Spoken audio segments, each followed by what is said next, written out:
Some more are still around. Now the guy is out of the picture. Skipping the last one Delbert told me about them.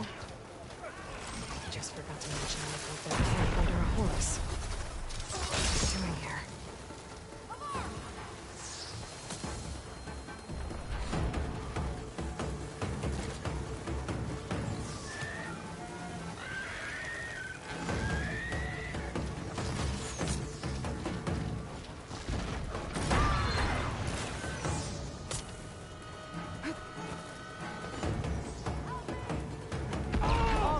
Down. Crack her! Run! She's running!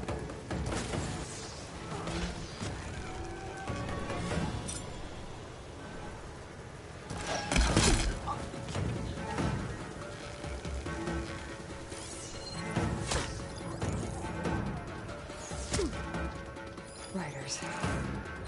Watch my step.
Like true to knock!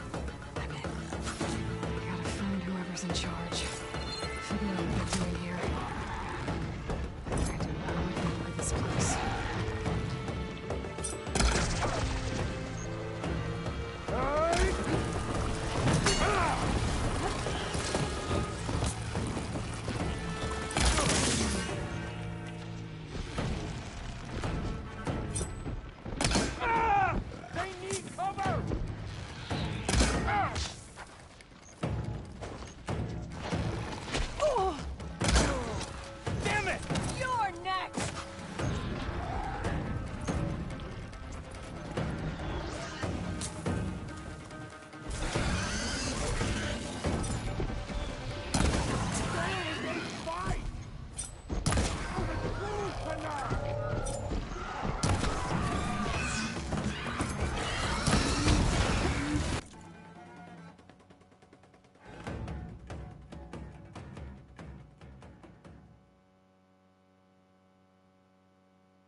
You see her?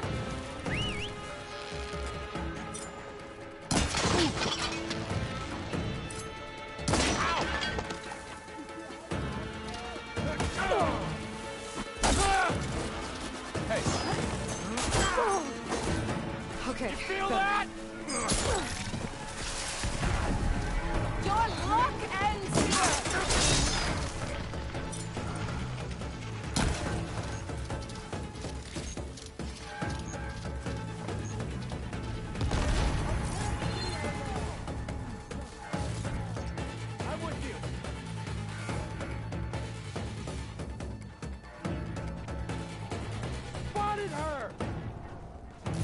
Arms! Where's she going? Don't lose sight of her! Keep her head down!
Close, huh?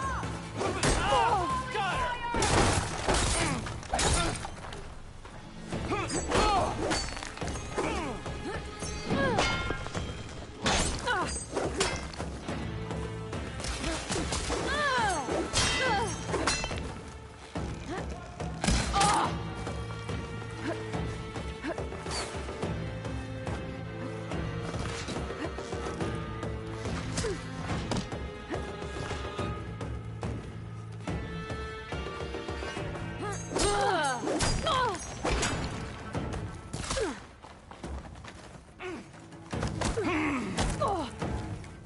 She felt that!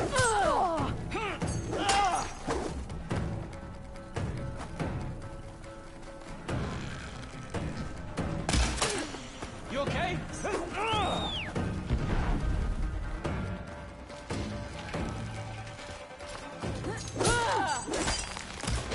Right through her armor!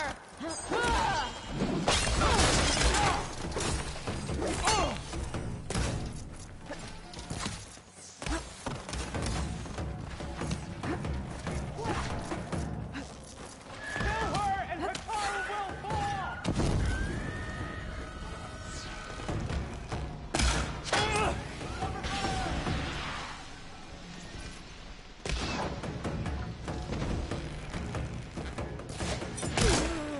You'll pay for that!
Oh, it is hot.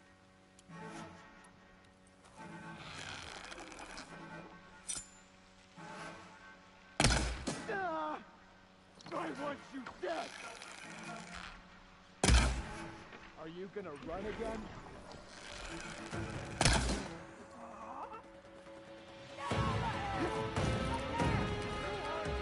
This is where they run the camp.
blade will find you.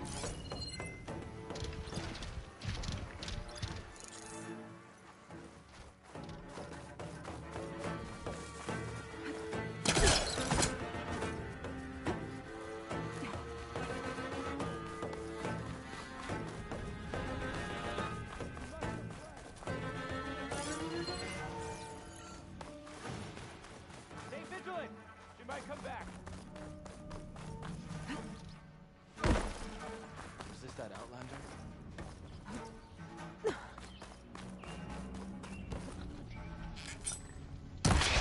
See you, Nora.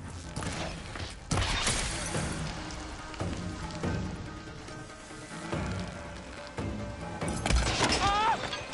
Don't let her get close!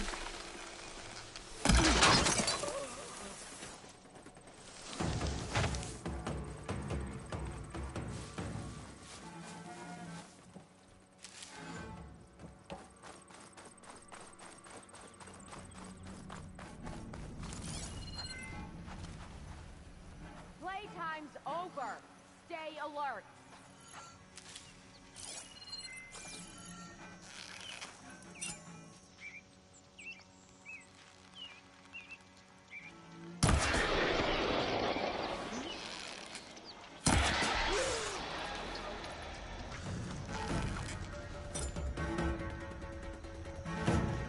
You're mine this time.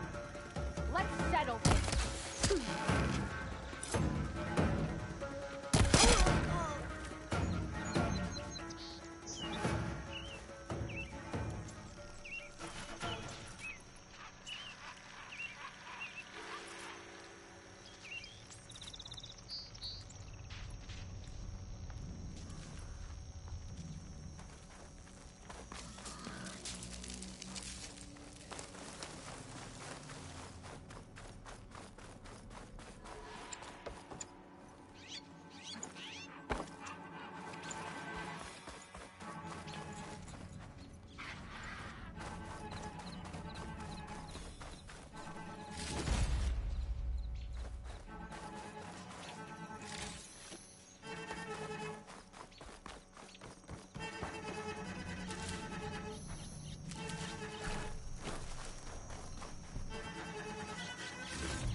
Keep these on me.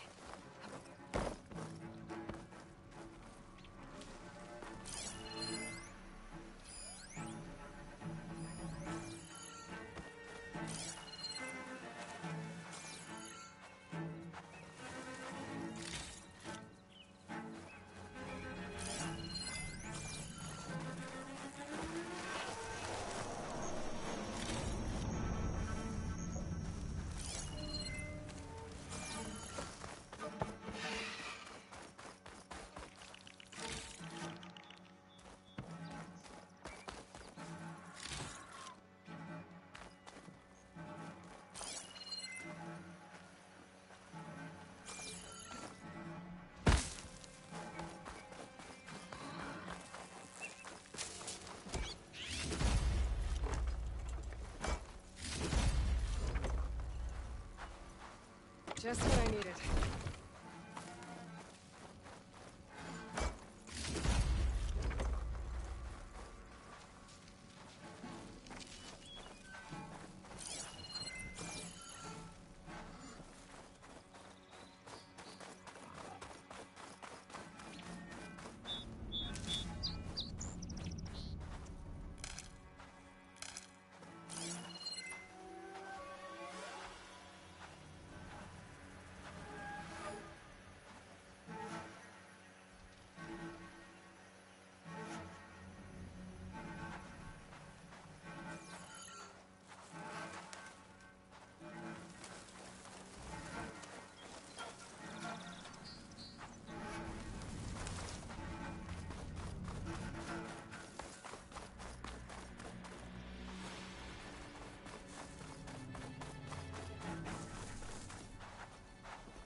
Their coaching staff has been a disappointment.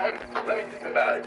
Their whole entire team has been a disappointment. So why are you going to take and make an investment where if you franchise tag him at 37, he wanted somewhere around 38, 39, close to 40. Why are you going to pay him that in a franchise tag or pay him that in annual payout fees, signing bonuses, when you don't have a Super Bowl contending team? And I think it's hard to justify calling him a franchise quarterback today. I think he has franchise potential. I think as a face, he represents being a franchise quarterback. But in terms of results, I can't go there and put the franchise tag on him as a quarterback.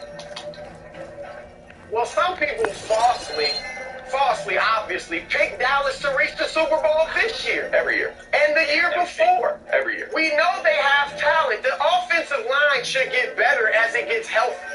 That receiving core is still pretty good. I'm with you. Zeke has been disappointing. Maybe he'll have a bounce back year, maybe he won't. I still got Tony Pollard. All right? I get it. They're not a great team, it looks like. That defense was horrible last year. But I do think Dak's a franchise quarterback. How in the world has he won in his first 4 years, because last year he got hurt. First 4 years, he won more games than any quarterback not named Tom Brady or Russell Wilson. This is with a franchise that had one winning But he has not won more than those quarterbacks. He has not won more than those quarterbacks. He has won more. He's won more than every other quarterback. That's correct. But He's he has won not more won than every regular. LeVar, that's also with 6 games. The devil is in the details, Chris Broussard. Chris, let me push back and ask. Look, hold on. Let me finish. Let me finish, J-Mac. All right, they went after Troy, from Roger Staubach to Troy Aikman. It was 10 years. From Troy Aikman to Tony Romo, it was 6 years. And even with Romo as a franchise quarterback, you had a lot of losing or mediocrity in that run. Correct. My point is, when you have a guy that has the intangibles, I think you might admit that, he's got the franchise quarterback. Yes. He's a leader. Yes. He gets the trust and respect of Yes. the players in the locker Correct. room. He's high character. Yes. And over the past few years, he has shown he can throw the football. Early on, I think he was a game manager who could make plays. Now he's shown you he can actually throw the football well. He's improved in his accuracy, obviously his yards per game and things like that. Look, I get it. I'm not saying he's Pat Mahomes, but I am saying that he's a franchise quarterback.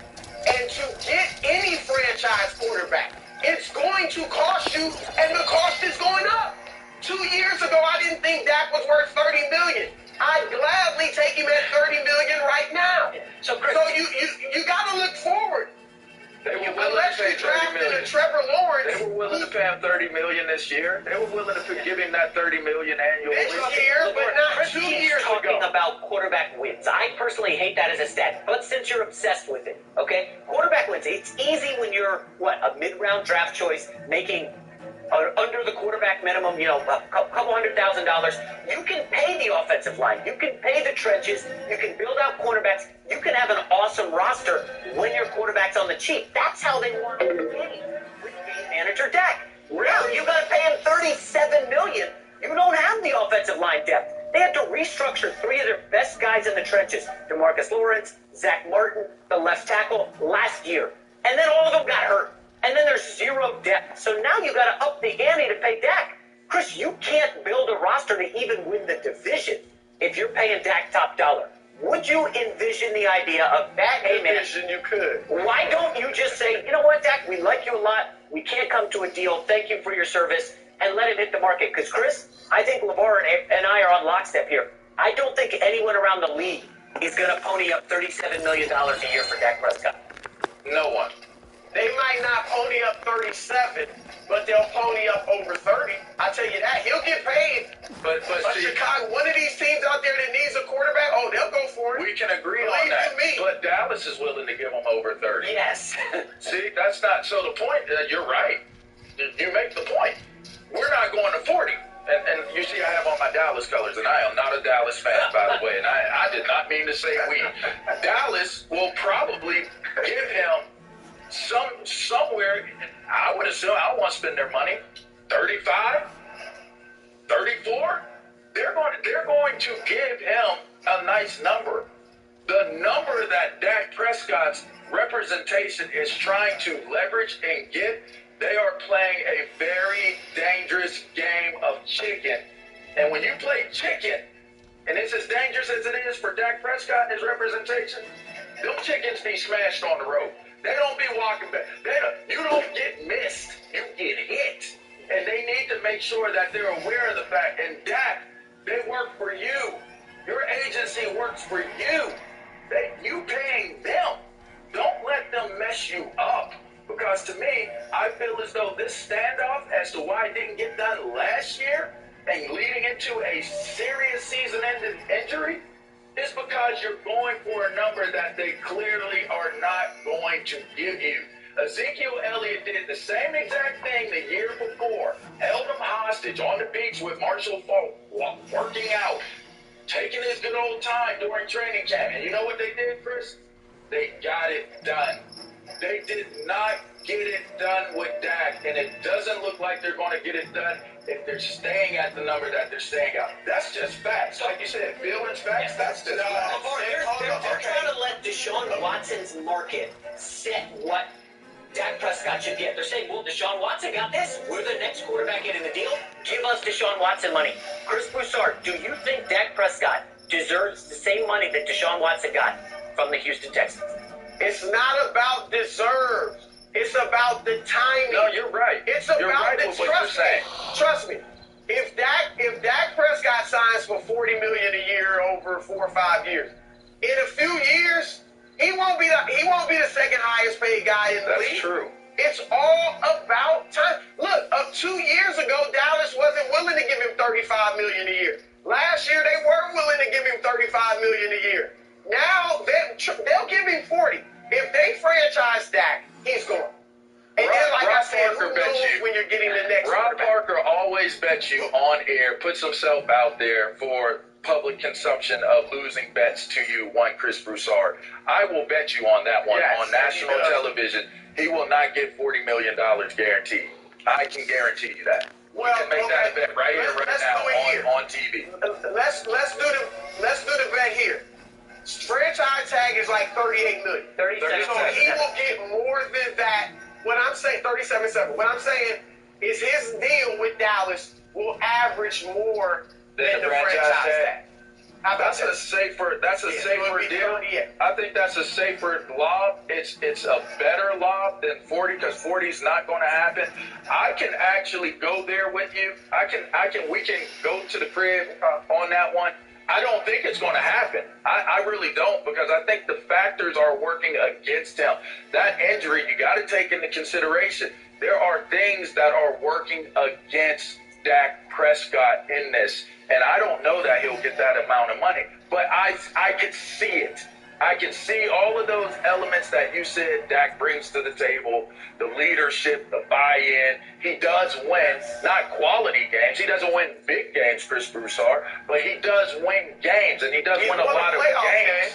He doesn't win big games. Yeah. He doesn't win. If we go down the list, and I don't have The the list in front last of me, couple of he doesn't years- win big games. He beats teams that are beatable teams. Exactly. You could, Chris, go back to 2019, late in the season last against couple- the Eagles. He was a disaster, and they lose that game. That was the game the Eagles used to propel themselves to the playoffs. Listen, there is a history of Dak beating up, as LeVar said, the weaker teams in the NFC. He crushes them. Go back to that 2019 Seattle season. in the Dak playoffs. was great. Dak was phenomenal, but against New Orleans, he laid an egg. Against the Jets, who were terrible, and I know this because I'm a Jets fan, he was awful against the Jets. Against the Saints, against the Eagles, he just didn't come up big in the primetime games. Against the Patriots, there was a bit of a monsoon happening. But again, he didn't deliver. I like Dak Prescott, and I don't like this thing where if you say one negative thing about Dak, all of a sudden you hate him. I like him. I think he deserves franchise quarterback money in the low 30s. I'm not paying him anywhere near what Deshaun Watson got.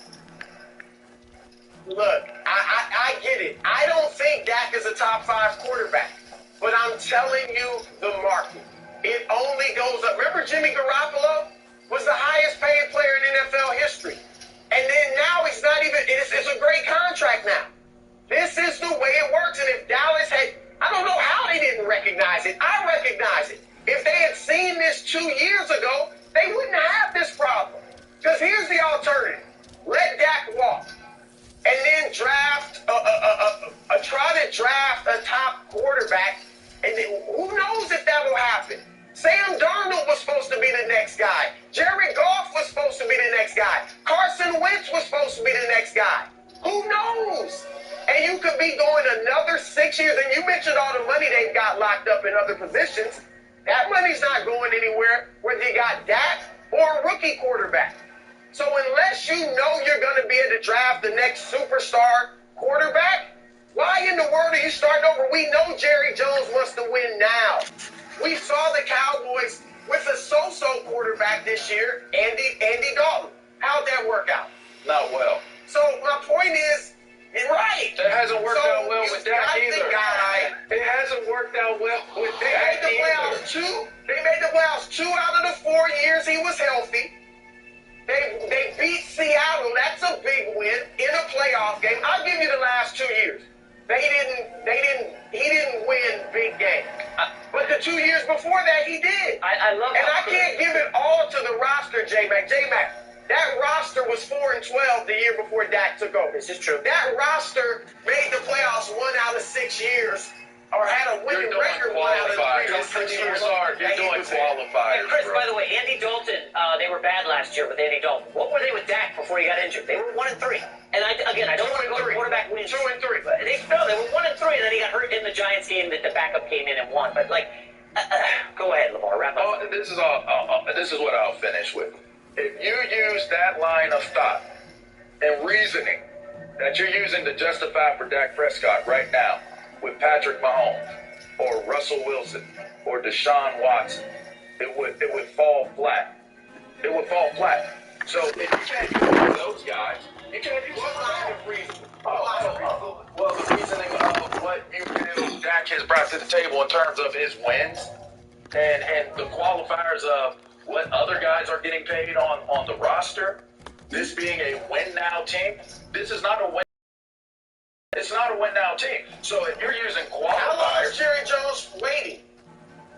How long is Jerry Jones waiting? He's not waiting. He wants to win now with a not win now team. So I don't want to pay all that money to a quarterback where I can't win now. I think that's what's playing out right now. I'm not going to pay that because I can't win now with Dak Prescott. And win now meaning Super Bowl. LeVar. Super Bowl. thinks he can win now. They have not won that. No mercy.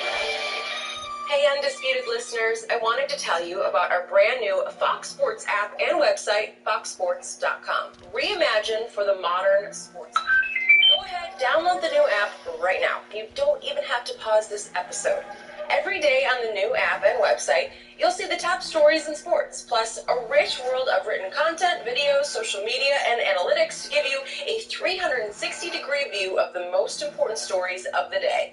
Streaming live TV has never been so easy or elegant. Every Fox Sports game, including all pregame and postgame shows, are just one click away. For the extra invested fan, we also go deep with real-time wagering lines, trending prop bets, win probability, and key player projections. Download the new Fox Sports app or visit www.foxsports.com.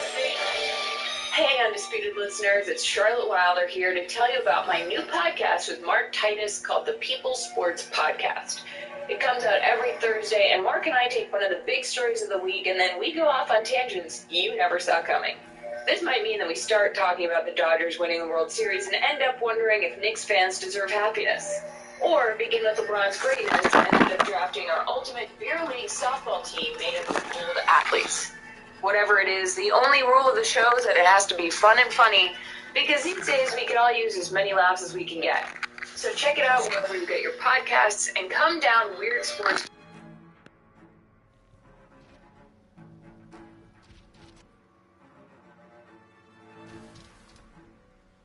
That's me. To all engineers and operatives, find the Nora that's been picking apart our facilities. And if anyone calls her savior or champion to my face again, I'm gonna punch him in the throat. Sarah, we need you. Hold on to your cogs, I'll be right there.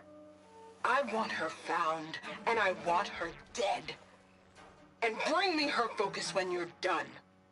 Bet Silence would hate it if I got hold of all that data. So there it is.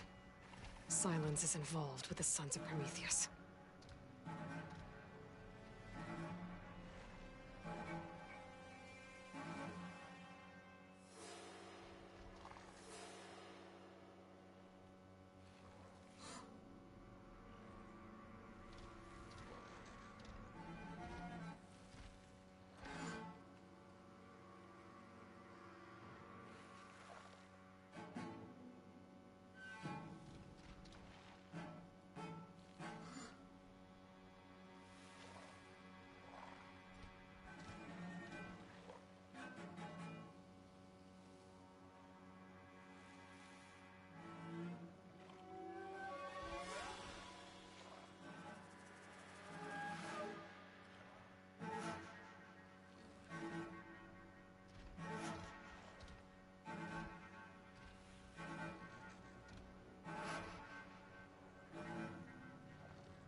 Hot as an Oseram forge, as Erend would say.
no problems.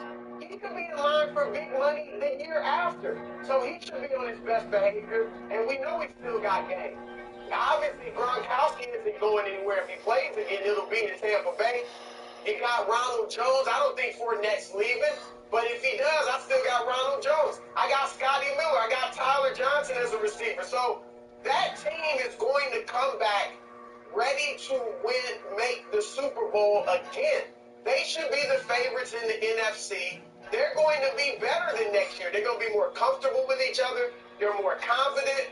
And Brady already sent them a message. You know, because young guys who haven't won a lot can get complacent. We got this Super Bowl. Let's celebrate. Let's party. Let's enjoy it. And they have a hangover the following year. Brady with that Instagram post, what, a week and a half ago, where he was already out there working out for number 8, that's a sign to the rest of the players, hey, I got 7 of these, and I'm still working hard for another one. So all the rest of y'all follow suit. So, yeah, I think Tampa Bay's coming back, and they're coming back strong. Well, the good news, Chris, we have the number. They are favored, according to Vegas, to win the NFC and get back to the Super Bowl. Slight favorites, the Tampa Bay Bucks are over Green Bay. I am curious, though, like, Godwin coming back is instrumental, okay? He's one of these versatile receivers, lined up 51% of the time in the slot and can go outside and win there. He is massive, Chris. But the Shaq Barrett situation bears watching, okay? There's some chatter out there that, hey, maybe he's replaceable with Von Miller, maybe Melvin Ingram, Ngakoue. There are options there, but Godwin coming back is massive because, of course, Brady, remember, Belichick kept cycling through Brady's guys in the slot. Well, we're just going to lose Wes Welker. We're going to get rid of Amendola. And Brady was never happy with that. The fact that Tampa's bending over backwards to make Tom Brady thrilled and now is saying, hey, man, we may just extend Brady 45. And maybe LeVar, maybe Tom Brady's playing for us at 47, 48. Like, they really want to keep this going. I don't know, man. I'm just shocked that Tom Brady can leave New England, 2 decades of dominance, go to Tampa, and basically start the cycle anew. I mean, there's got to be a lot of anger from Bill Belichick right now in New England. We're talking about, should he bring back Cam Newton? And Tom Brady's like, yeah, we'll bring back our Super Bowl roster. LeVar, they're favored to win the division. Drew Brees is expected to retire. They're favored to win the NFC. Like, Tom Brady's still on top of the world. This is madness. As we continue to look at this and dissect it, Leonard Fournette was a very critical part of this team's success in the postseason. He made some very timely runs, some very timely plays for this team. But with that being said, you have depth and comfortable depth at that position. If Leonard Fournette wants to come back, it's going to have to be at a reasonable cost and a reasonable price. I don't necessarily disagree when you look at and say the other names at the receiver's position, but Chris Godwin, there is something to be said, as you mentioned about Dak Prescott in the last segment, Chris. There's something to be said about the continuity, the familiarity, the buy-in, and what they bring to the table. And Chris Godwin has been one of those guys from day one that has been an emerging leader and a constant presence to this team. I think the duo between Mike Evans and Chris Godwin is really what attracted Tom Brady to wanting to come to Tampa Bay in the first place. I looked at them bringing in AB. Tom Brady probably did. Bruce Arians didn't even want to bring him in. Byron Leftwich was okay with it, but we bring him in as a piece. We bring Gronkowski in as a piece. Those guys have to be signable. You know why? Because they are just serviceable players. As great as AB has been, as great as AB can be, as great as we will look at AB's career, he is a serviceable receiver for this Tampa Bay team. He has to be signable.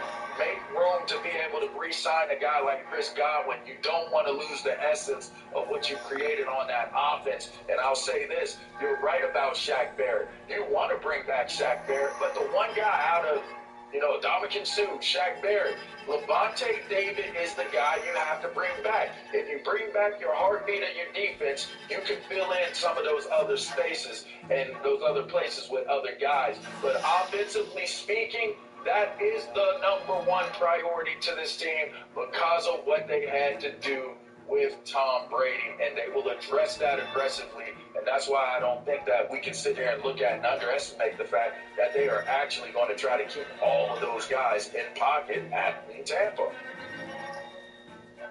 I like Godwin, but I do think you guys are overstating it a little bit. I have no doubt that Antonio Brown can step in there and do that.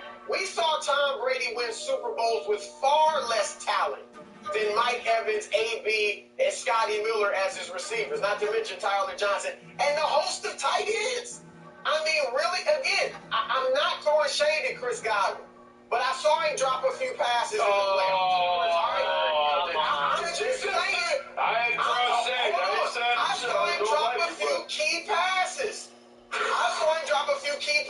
And all I'm saying is they will be fine without him. If he leaves, and I want him back, but if he goes, they'll be fine. I mean, my goodness, how many tight ends and receivers do I need? And as far as Leonard Fournette, yes, Leonard Fournette was big in the playoffs. You know why he was so big? And he ran hard. I've been a Leonard Fournette fan since LSU. All right, so I love the guy. But he ran so well in the playoffs because Ronald Jones was out. If Ronald Jones had been healthy, he would have been running that hard and getting that yardage, if not more. During the regular season, Fournette averaged 28 yards a game. I mean, so my point is this, LeVar. He's not getting big money on the market. No. I mean, I don't know if he'll even get an offer elsewhere. So he'll be happy to come back to Tampa Bay. It won't be a ton of money. And he'll be in tow. And I have my two-headed running back with him and Ronald Jones. So, again, they'll be back intact, Chris Godwin or not. It's pretty nice when you don't have to pay your quarterback $40 million, right? And you can just build out everything around. How much they going to extend Brady for? Well, he's not. Brady's never demanded top dollar. I do believe he's never been the highest paid quarterback in the league. It helps that he's been around for 20 years, and his wife is a former supermodel who's worth $500 million. But all right, let's move on. Yesterday, it was reported that Steelers president Art Rooney met with Ben Roethlisberger, and the meeting, quote, went well. Big Ben currently has a $41 million cap hit for next year, which is one of the highest in the entire NFL. But he seems willing to adjust his contract, and now, according to Roethlisberger's agent, Pittsburgh wants Big Ben back for his 18th season with the team. Adding, quote, they lost steam down the stretch, and that doesn't sit well for him. So the fire burns strong, and there is plenty left in the gas tank. LeVar, do you think Big Ben has another good year left? Well, first of all, it's Art Rooney the second. If you're from Pittsburgh, you can't just say Art Rooney because the first has to be the first. This is Art Rooney the second. Yes, he does have some left in the tank, but they're not bringing him back to be a Super Bowl champion quarterback. I'll tell you what they're bringing him back for. They're trying to leverage and see if they made a great decision in bringing in Dwayne Haskins. They're going to try to see if Dwayne Haskins can become a professional within an amount of time of Big Ben playing and starting off the season. A first-second option. All right, first-second option meaning that Big Ben is going to be your first option as a starter at the proper price tag. Wonderful. There's the understanding, the familiarity with the offense, with the team, with the city. So you're comfortable with Big Ben. You may not feel as though Big Ben has enough in the tank, so that's why we bring in Dwayne Haskins at a great price tag. We caught him, and he's going to be hungry to be more than what he was in Washington. That's where Haskins is from. There are a lot of reasons why things could have gone wrong, especially adding COVID into the scenario with a young man that hasn't quite figured out what being a professional at the pro level is. So Big Ben buys them time to find out, can we bring Dwayne Haskins along far enough during the course of this season where Ben becomes our second option? And then we put Haskins in and see if we can make this run, because they do have a defense that's good enough to win the Super Bowl. They have an offense that if they get one more developed guy, if Claypool comes on and can actually take that number one spot and be that guy, if they decide to bring Juju back or develop a couple other guys, I think that they're a running back away, a running game away, maybe one lineman away and one receiver away from being where they need to be on offense to be a contender. So I think you keep Ben in place as a first, second option. And I think that's a safe play for the Pittsburgh Steelers. Yeah, I think you're making some sense, LeVar. Look, at this rate, Ben might be willing to pay the Steelers to come back. Yes. I mean, he's desperate to get back there, so I think it's going to be a favorable situation for them financially, as favorable as it can get with his contract. So I've said this all along. If I'm the Steelers, I am pounding the pavement, seeing if I have a better option than Ben Roethlisberger. Can I make a trade to bring in my next quarterback, my next franchise guy? I don't think that's likely. So if I don't have the better option, rather than just hand the team over to the young Dwayne Haskins or certainly Mason Rudolph for a year, I would bring back Ben on a favorable deal. Because here's the thing, the Steelers don't rebuild, they reload. All right, Mike Tomlin in his 14 years, guys, never a losing record. Never. Even Bill Belichick can't say that after what happened last season. Never a losing record in 14 years. Bill Cowher, 15 years before Mike Tomlin, 3 losing seasons. Don't just fall to the bottom. All right? They reload. And Ben, to your point, LeVar, gives them a chance to be, I think, a playoff team. Now, I don't think they can contend for the Super Bowl next year. But I do think they can make the playoffs. And while that's not the ultimate goal, that's not bad. You were relevant. What happened to Ben is that people got caught up when they started 11-0. And people started thinking, oh my God, this is a Super Bowl team. You looked at people's power rankings and the Steelers were number 1 at a point. I never believed, they were never that. They weren't great as an 11-0 team. That was awesome that they got to 11-0. It shows heart. It shows determination, execution, and good coaching. But they never were an 11-0 team as far as quality. If I had told you before the season, the Steelers will be 12-4 and make the playoffs, you would have been happy. You know what? That's not a bad year. But because it started 11-0 and then the way it ended, everybody's down on the Steelers and on Ben. When Ben, look, he wasn't great, but to your point, LeVar, they had no running game. They were dead last in the league in rushing. So get them a rushing attack. Don't throw as much. They threw too much. This was the second most that Ben's ever thrown in his career at 38 years old. So diversify the offense a little bit. Get more of a running game. Bring Ben back. And if Haskins improves and Ben struggles, you can put Haskins in as the starter at some point. But I'd rather Ben play the whole year and Haskins learn in that building for a year and he matures hopefully and maybe he will be your quarterback going forward after next. Okay, so there's so much here. I almost need like a 20-second timeout. You can put Haskins in, Chris? Please stop. No, that's not happening. But here's the interesting story here. So Russell Wilson and Aaron Rodgers both chirped up this offseason. As soon as Brady wins the Super Bowl, remember Brady said, give me Gronk, give me AB, let's get Fournette. They get to call the shots in Tampa, Tom Brady. So Russell Wilson and Aaron Rodgers both a little upset. What's going on with Ben Roethlisberger, who's won 2 Super Bowls? He's just twisting in the wind. The Steelers kind of let him dangle out there. We're like, hey, we're going to kick the tires, as you said, Chris, on Sam Darnold. You know, we're going to see, can we bring in Carr? Do we need to make a move? Ben Roethlisberger, guys, is the reason that team stunk down the stretch. LeVar, don't tell me they need another receiver. They had the best receiving group, I think, in the league. Claypool, Juju, Washington. I mean, they are loaded at receiver. Ben is the problem. Final 7 games, he threw 10 picks. Ben Roethlisberger was terrible down the stretch. Yes, Chris, they started 11-0, and the defense was great. They were a Super Bowl contender. They weren't an elite team like the Chiefs, but they started great. Ben was the reason down the stretch they cratered. Now, I know he had the shirt surgery the prior season on the elbow, and it looked it coming down the stretch, okay? This guy's got a lot of wear and tear. He's immobile in the pocket. They really quickened his release, LeVar, so because they know he can't move around. So he's just throwing passes. I know he's throwing 40, 50 passes a game. That's not ideal, but they were winning with that until he started making all these terrible mistakes.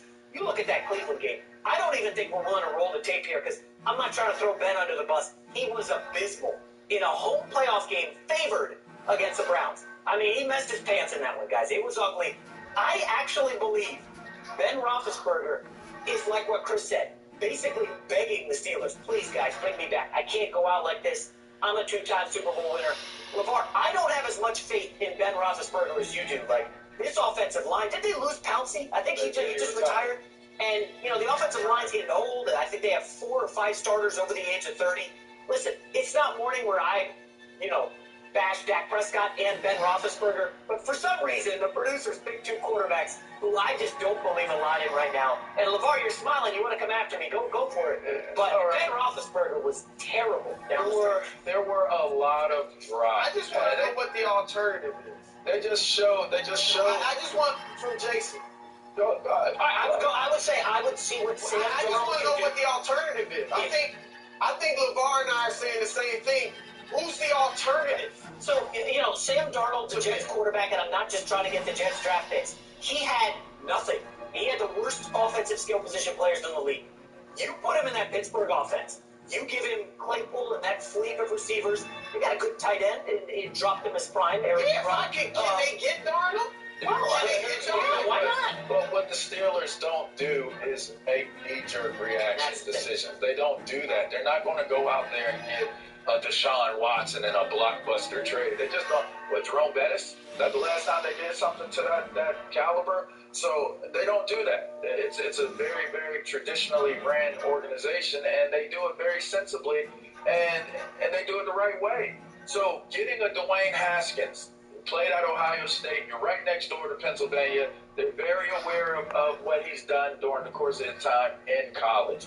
When you look at the things that he came up short as a pro, for one, you're talking about a team that's in the process of changing the culture. You're turning a cruise ship around, not a motorboat, all right? So there are a lot of reasons why Dwayne Haskins could have came up short in an environment where he came from, where he came up short. You put him in that stable environment where, I'll tell you a quick story. I always ask, why is Pittsburgh such a great franchise that does well all the time? And the guy told me, he worked for the Steelers, he said, this is sum it up. I parked at the back of the parking lot. The parking lot is not assigned parking spaces. I parked at the back. I got there like maybe 10 minutes, 20 minutes before everything was supposed to start. And I get out of my car, and one of the Roonies says, "Hey, good morning to you." And he's like, "Why are you parked here?" Like, "I'm parked there. You should be parked up front." He said, "No, I got here at the same time as you. I got to find a parking space where the parking spaces are. I want a better parking space. I got to get here earlier," right? This is the owner of the team. So when you have a mentality where we work together, not against each other, it creates a different type of feeling. It creates a different type of environment. This is the type of environment that a Dwayne Haskins needs, and I think he'll thrive in it. When I look at this receiver situation and I look at what Ben Roethlisberger can bring to the table, one, he can bring stability for that amount of time. Whether you think they were a legit 11-0 team or not, they were 11-0. And in the National Football League, that is very, very difficult to do. So whether you think that was legit or not, it is what it is. But this receiving core has to improve. Claypool has to do better. He disappeared at the end of the year last year. Juju, if he comes back, he's not a number 1 receiver, so they got to figure out how they're going to use him because he wasn't able to get open when he wasn't under the cover of having AD, commanding all of those double teams. There are schematically things that have to be done differently with this Pittsburgh Steelers team. But in terms of personnel-wise, you definitely got to replace Pouncey. When you have a center, you got to replace that because that's the most important player on your offensive team is your center. And you got to see if you can get Dwayne Haskins to be able to be your starter once you get deeper into the season. That has to be your play if you're bringing Ben Roethlisberger back. Or you have to think about drafting a quarterback or trying to get somebody else in free agency. That is the only reason why you would bring Ben Roethlisberger. What about Jimmy G? What about Jimmy G? If they can get him, is that an upgrade from Ben, who, again, he's going into his 19th season? I mean, Jimmy G, Chris, you talk about options. He went to a Super Bowl with a great 49ers defense. Obviously he had Kyle Shanahan calling the shots, but I mean, Jimmy G would fit perfectly in Pittsburgh, would he not? Jason, I'm with you on trying to get other options. If they could get a Sam Darnold, if they could get a Jimmy Garoppolo, yes, I would go there, if only because of his age. And look, everybody's down on Jimmy G in San Francisco. I think his record there as a starter is 24-8. And if you look at that team, same personnel, with him they win for the most part. Without him, they lose. Last year they were 3-3 with him. I think 3-10 or something, or 7 without him, 3-7. So Jimmy G isn't bad. He's not, Pat Mahomes, Aaron Rodgers, but you can do much worse than him. So yeah, if I could get a Jimmy G or a Sam Darnold, I would go that route. I just don't think that they can do that. And if you can't bring in a guy like that, you mentioned Derek Carr, then you might as well bring Big Ben back for one more year. And I'm not sure, LeVar, if Haskins becomes a starter next year. If Ben plays poorly and Haskins looks good in practice, then sure, he could become that. But ideally for the Steelers, Ben would play okay. They go 10-6, maybe 11-5, make the playoffs, go out in the first or second round, and Haskins matures in the building, in that culture, and shows you something physically as well on the field, and then next season or the season after next, he can be your starter. So I think that would really be the good scenario for the Steelers. Running the football and playing defense is what Pittsburgh does. They lost Bud Dupree. They lost Devin Bush Jr. That was the deflating of an 11-win team. You can't take away the credit of how strong their defense was and how much it played a part in them winning. Do they sign Bud Dupree back? I don't know. Do they replace that production? I don't know. I think they got to sign Bud Dupree back, and you got to hope that Devin Bush can come back and be healthy as well. I think if you add that element and find a running game and identify another receiver, I think you got to identify one more receiver, and obviously you got to shore up your front with your center. I think that's the difference. I don't think that it is a deciding factor if you have Ben come back one more season. LeBron James has done everything in his power to help keep the Lakers afloat without AD and Dennis Schroeder in the lineup. And they'll have an opportunity to make up some ground in the standings when they play the Jazz tonight. LA just 1-4 in their last 5, and LeBron started to look a little fatigued despite constant reassurance that he isn't. Not only does Utah have the best record in the league, but they haven't lost a game at home since December 31st. Fox Sports NBA analyst Rick Bucher joins us now. Rick, how important is it for LeBron to snap LA's 3-game skid tonight? Not important at all. And shout out to the producers who put out those low lights from the game the other night when J-Mac is talking about LeBron carrying the Lakers. That was spot on. J-Mac, you're the guy who's driving this ship, steering it, whatever we want to put on it. And yet, you keep talking about LeBron missing AD. Can we just correct something, first of all? It's missing AD and Dennis Schroeder. Put some respect on that Dennis Schroeder name. When it comes to playmakers on this team, he is number 2 only to LeBron James. And guess what? He's going to be back Friday, or is anticipated that he's going to be back Friday against the Blazers. That's going to make a huge difference. Is there anybody or anybody else that the Lakers should be afraid of? Absolutely not. So they have to stop this losing streak against the Utah Jazz because what? They have the best record in the Western Conference? I just don't see a purpose behind it. And honestly, I don't see them ending the losing streak. I fully expect that the Utah Jazz are going to make this 4 losses in a row. I think the other element here that we're not taking into account is the fact that this season is different. And it's different in that normally when we get to the All-Star break, we're 2/3 into the season. And if the Lakers were having issues and questions about Anthony Davis's health were happening at the All-Star break in a normal season, it would make sense that maybe we take the temperature and say, are they going to be okay? But we're literally at the midway point of this season.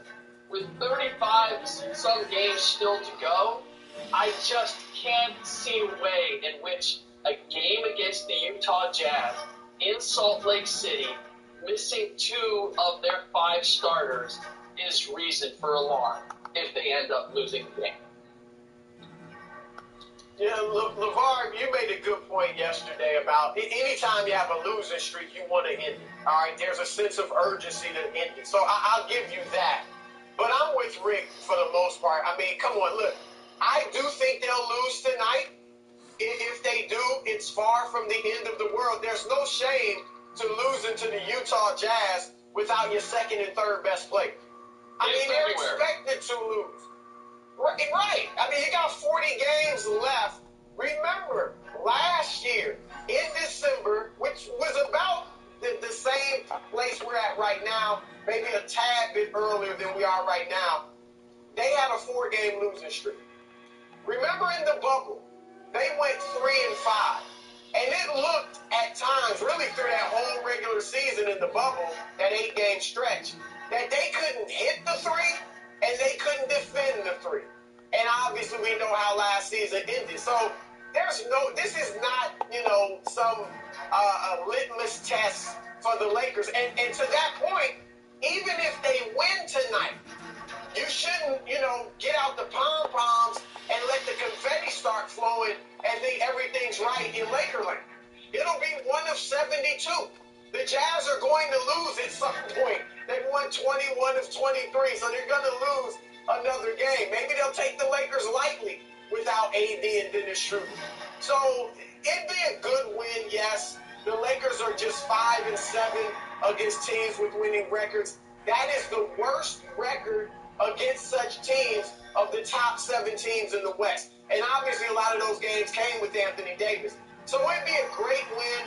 It would boost the confidence of the other guys. But either way, you shouldn't make too much out of what happens tonight. I'm learning this about you, Mr. Broussard. You are a master of selective qualifiers. That's what you do. You're a selective qualifier. And I like it. It's a great technique, and it works very well, especially like in media. And I'm going to learn from you. We're going to talk offline, and I'm going to learn how to use selective qualifying. Slick Rick the Ruler, you used the line in one of your verses one time, and I think it went, hey, young world, the world is yours. Hey, young world,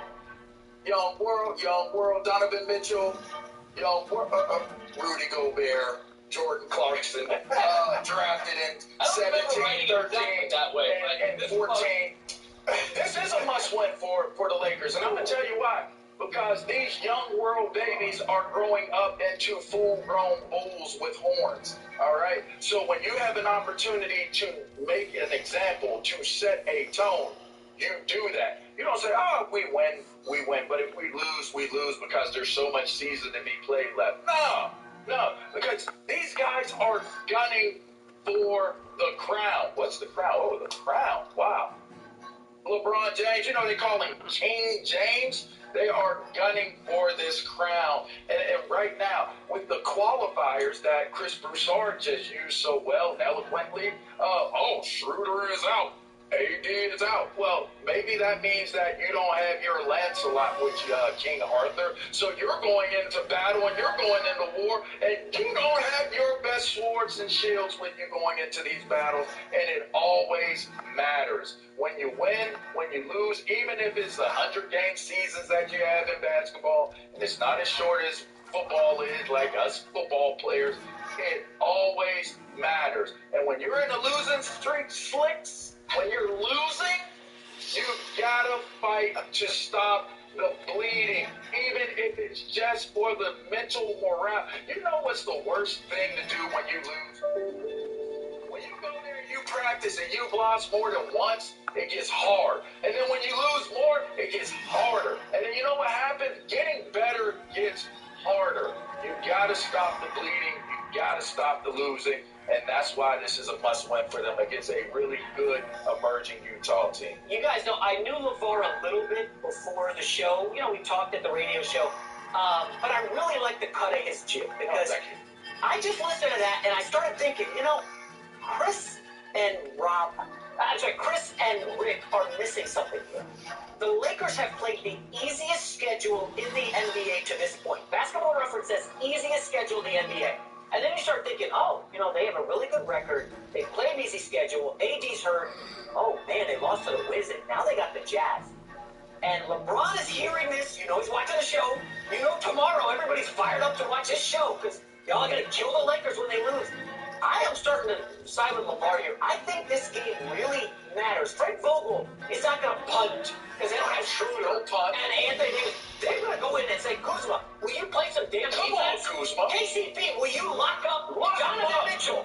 This game matters. This means something because you don't want to go into, as Rick, you said, second half of the season and say, you know, we're all right. We're fine. We're third in the West. But our schedule's about to get much more difficult. And, oh, yeah, AD's not coming to save us. He ain't come. The cavalry's not coming for another 2 or 3 weeks. This game has a lot on the line here. By the way, the spread, I know the gamblers out there, 8, starting to trend toward 8.5, maybe a 9. Lakers are big underdogs here.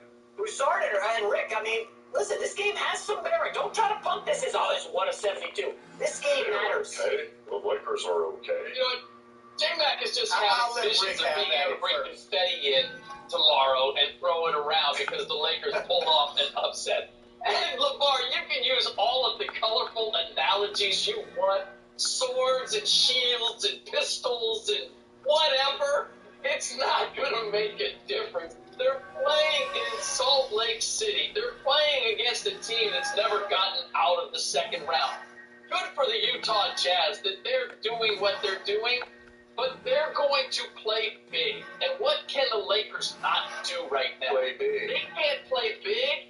And they can't play small because they don't have 2 key pieces to play anybody else.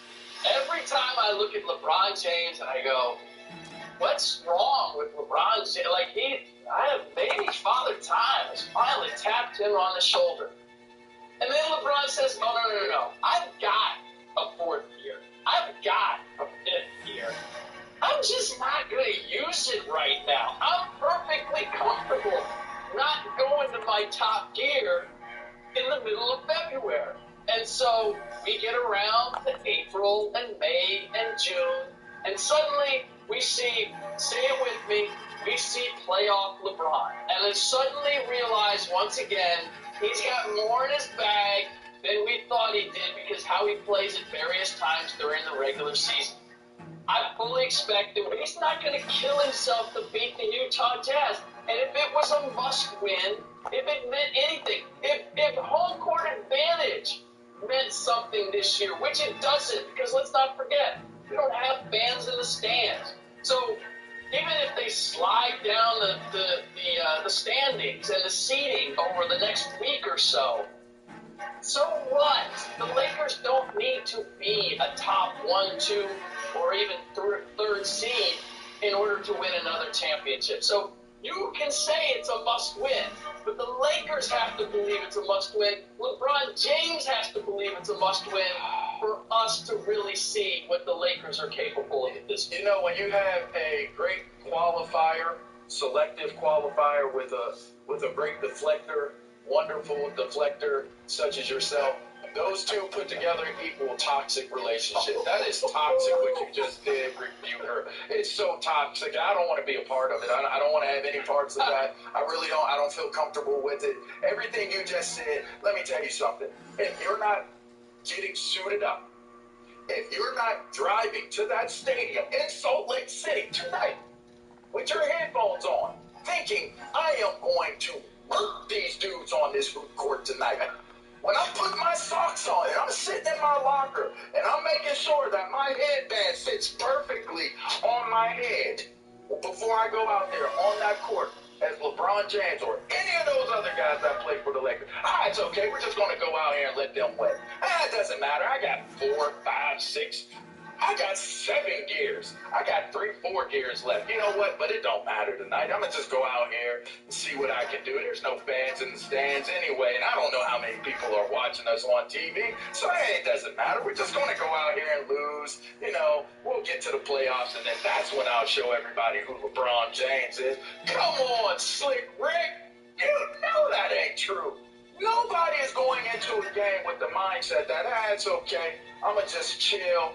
You know, they might whoop up on us, embarrass us, but nobody's paying attention. They don't care. You know what, Lamar? I don't buy that at all.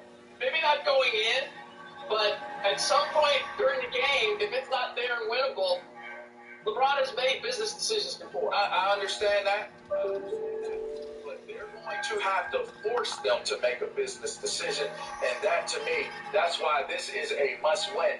Don't go into it having to make a business decision by the time you get to the end of the third quarter. That's all I'm saying. That's all I'm saying. LeVar and J-Mac, you're confusing what we're saying. We're not saying the Lakers are conceding. We're not saying they're going out there like, we're not going to win tonight. We're just going to go through the motions. No, they very well could try their best. And without Anthony Davis and Dennis Schroeder in Salt Lake City, they could lose. It's as simple as that.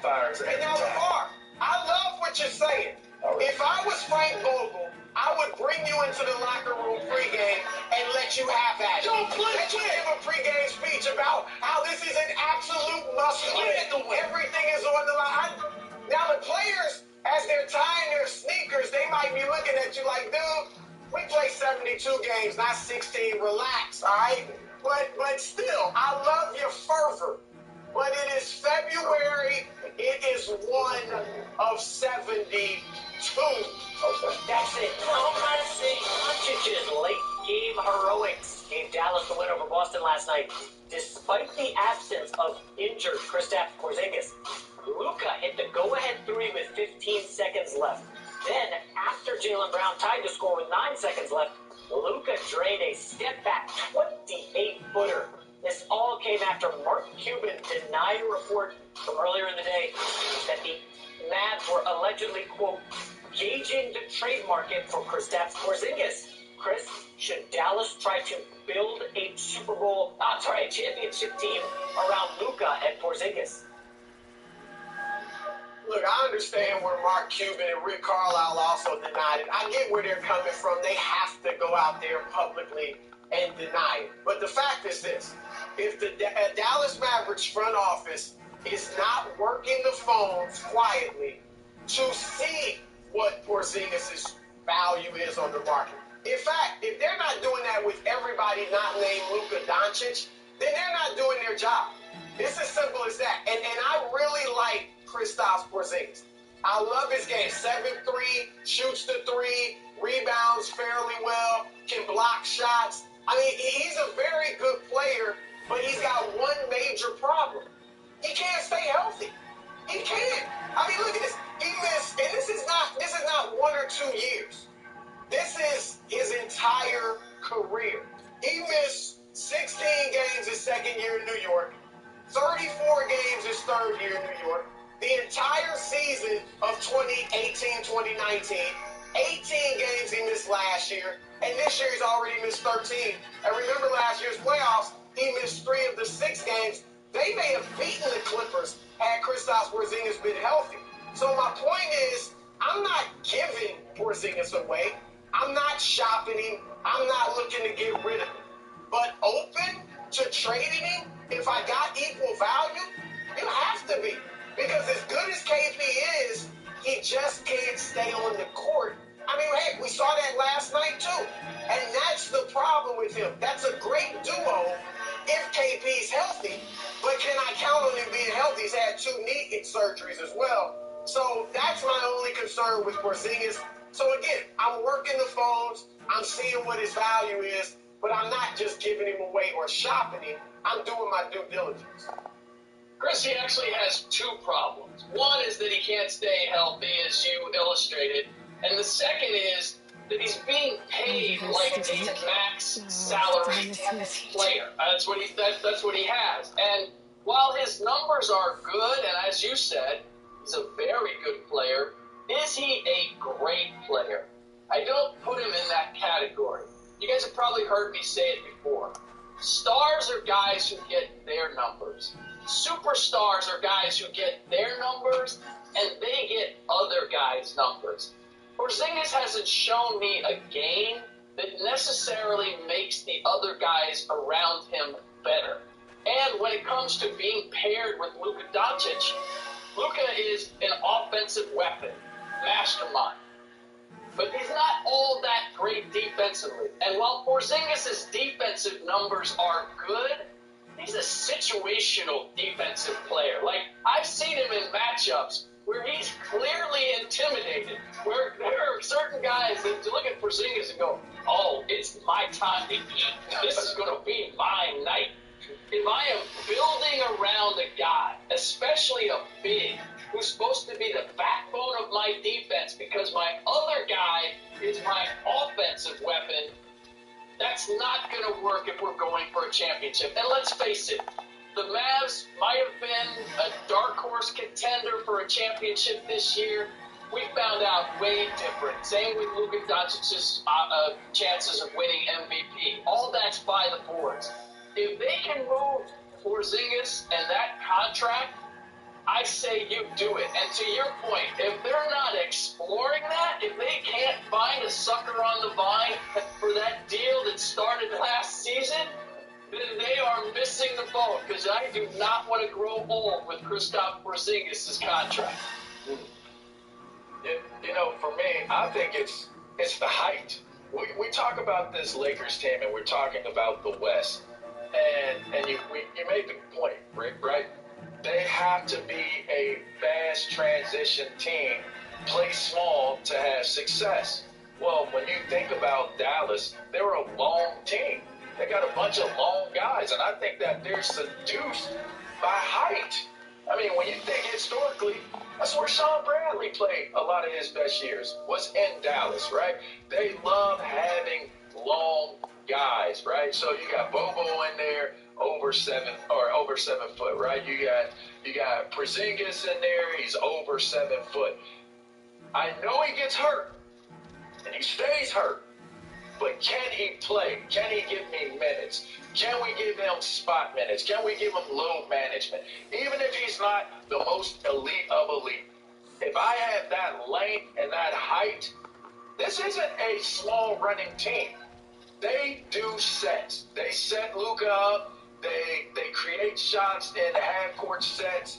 To me, the reason why it's attractive to keep him, if you're going to keep him, is because of what you have being closer to the basket and allowing Luka to work and operate wherever he wants to work and operate on the court.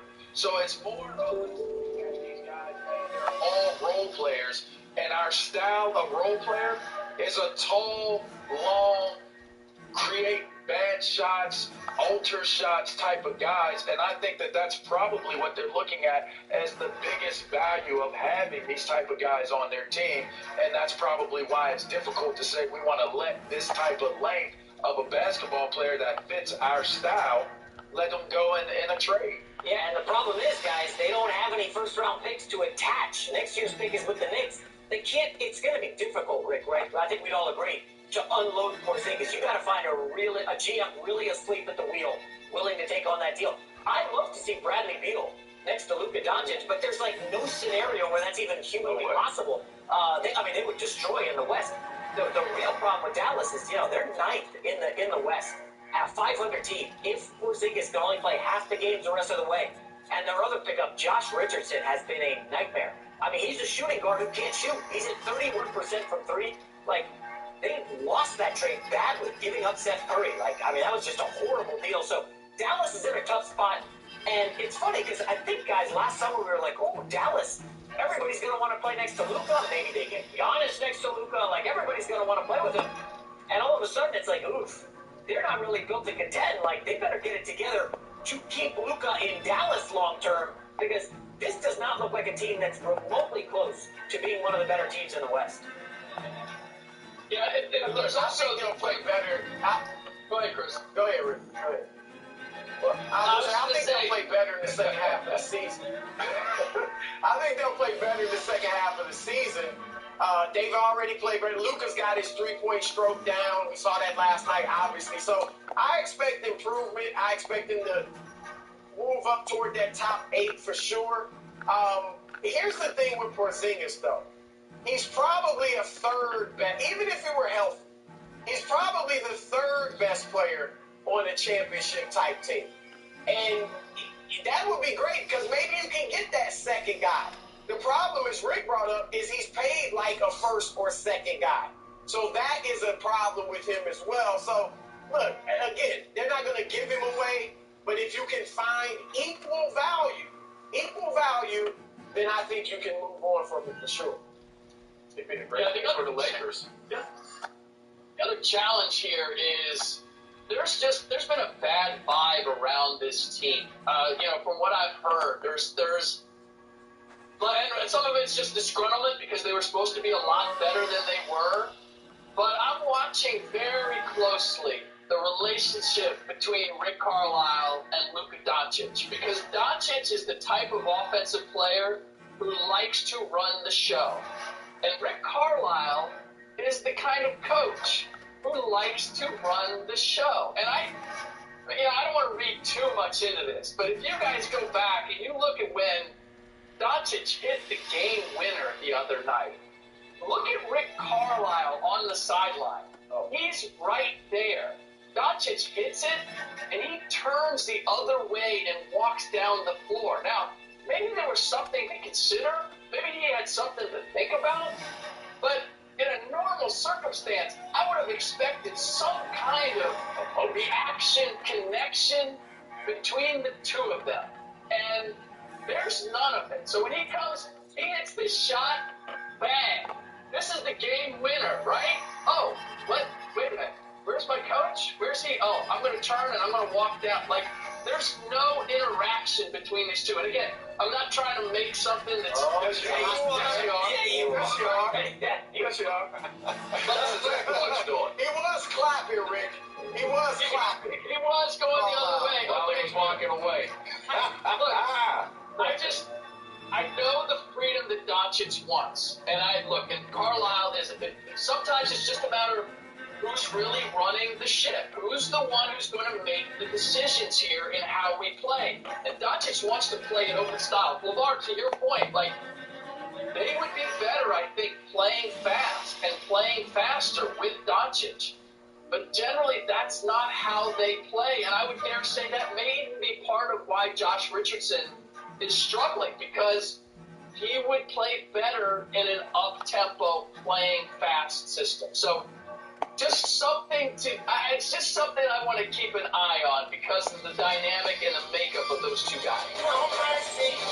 And title race coming down to the wire. The third-ranked Michigan Wolverines go head-to-head with Trace Jackson Davis and Indiana. That's Saturday, 11:30 Eastern on Fox and the Fox Sports app. The NBA announced the 2021 All-Star Game reserves yesterday as selected by the league's coaches. And even though Damian Lillard wasn't voted in as a starter by fans, players, and media, he and James Harden headlined the list of reserves.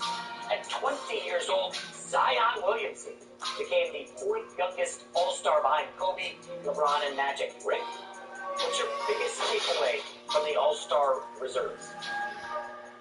There's two, but I'll start with the first one being that NBA players are susceptible to fake outrage on social media as anybody else. Because all I'm seeing from LeBron James and all the stars is Devin Booker, most disrespected player in the league. How could he not be an all-star? It's as simple as that. Yeah, okay, let's finish the second part of that. Why isn't he an all-star? Well, there's an all-star from the Phoenix Suns. Who's that all-star? Oh, it's Chris Paul. It's LeBron James, one of LeBron James' boys. So if we're going to say that Devin Booker deserves to be an all-star, then the suggestion is, who's going to be out? Should he be an all-star ahead of Chris Paul? Why don't we finish the tweet? You still had enough character that you could have mentioned he deserved to be all-star for the Suns over Chris Paul, but we didn't do that. It's an old rule. If you're going to complain about a guy who didn't make the all-star team, then you've got to point out the guy that he should have been on there instead of. And that didn't happen here. And I wonder why that is. I don't like to traffic in conspiracy theories. series. But fellas, you're going to complain about Devin Booker not being an all-star, then you got to call out your boy Chris Paul and say, you know what, just because you're the president of the Players Association and you fought to have an all-star game in the first place, doesn't necessarily mean that you should be an all-star. Yeah, I got some takeaways too. First, let me say this. I've been saying this for years. Apparently, it's falling on deaf ears. I think they should have 15 All-Stars in each conference. 12 was fine for 24 teams or less, but now you got 30 teams. It's hard to narrow it down to 12, so you always have snub, which is fun, by the way, to snub. But here, look, let me go to the East. I got to be honest, I can't argue with the Eastern Conference reserves for the most part. I was surprised that Nikola Vucevic of Orlando made that Orlando's 13 and 19, but his numbers are great. 24 points, almost 12 rebounds, 40% from three. But I thought Domantas Sabonis would make it over him. And I think Sabonis deserved it. Indiana's playing well. They're the fourth seed. And Sabonis is 21-11, 6 assists. I mean, he's playing great basketball. So that's my biggest stuff in the East. To get to Devin Booker, who everybody's... I think you could talk about DeMar DeRozan, too. San Antonio's winning. DeRozan's playing well. But I get it. And I really love Devin Booker's game. But if I had to pick one of the Suns to make the team, I've got to go with Chris Paul. Chris is leading them in assists with 8 a game. He's leading them in PER. He's giving you almost 17 points a game. Yes, Devin's their leading scorer. But this year, they are 20 and 10. Last year at this time, without Chris Paul, they were 11 and 20. And I know Phoenix looked great in the bubble, and everybody thinks that would have carried over. Who knows? Miami looked great in the bubble. That didn't carry over. So the bubble was a strange place. So I think Chris Paul does deserve to be an all-star. Slightly over Devin Booker. Look, Booker may get in when Anthony Davis is removed because of injury. Hopefully that happens because he does deserve it. Zion's the other guy. People are wondering, does he really deserve to win? New Orleans is not winning. Should he be in there? I'm glad he's in there. I wouldn't have thrown a hissy fit if he didn't make it. But that dude is a scorer supreme. I mean, he just is. He's leading the league in points in the paint, 25 points a game. He needs to improve his rebounding and his defense. I like that they put the ball in his hands because he actually is a pretty good playmaker, got some court vision. That's helped them improve and win 8 of their last 15. So I got no problem with Zion being there because we know he's going to be there for the next 10 to 12 years at least. So I think for the most part, I'm cool with the way the coaches did this. Yeah, my biggest takeaway, when you look at Devin Booker getting snubbed, I think it is a legit snub. They're fifth in the West, and they're playing great basketball, and a lot of it is largely in part of Devin Booker.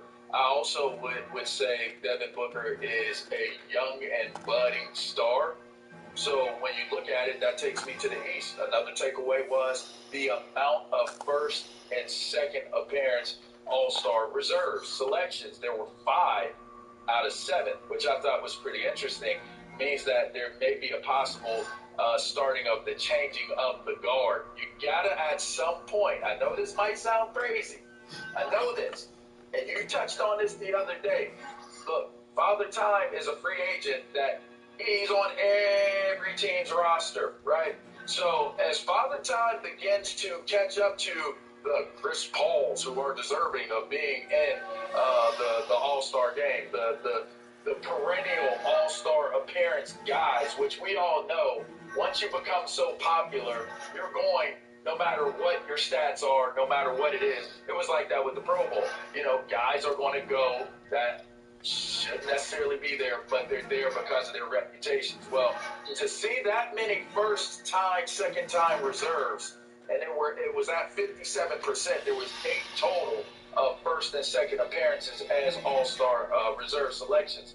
It says to me that my takeaway, you're having to start to transition to those younger guys and start to put the spotlight on them so that you don't lose out too bad When Father Time finally comes and punches the cards of some of these guys that we've grown to love so much through the years watching the basketball game. All right, I'll be brief because I want to get to the Chris versus Rick steel cage match over Devin Booker and Chris Paul. My two takeaways: I love Zach LaVine and Zion being in the All-Star game. This is a showcase for fans.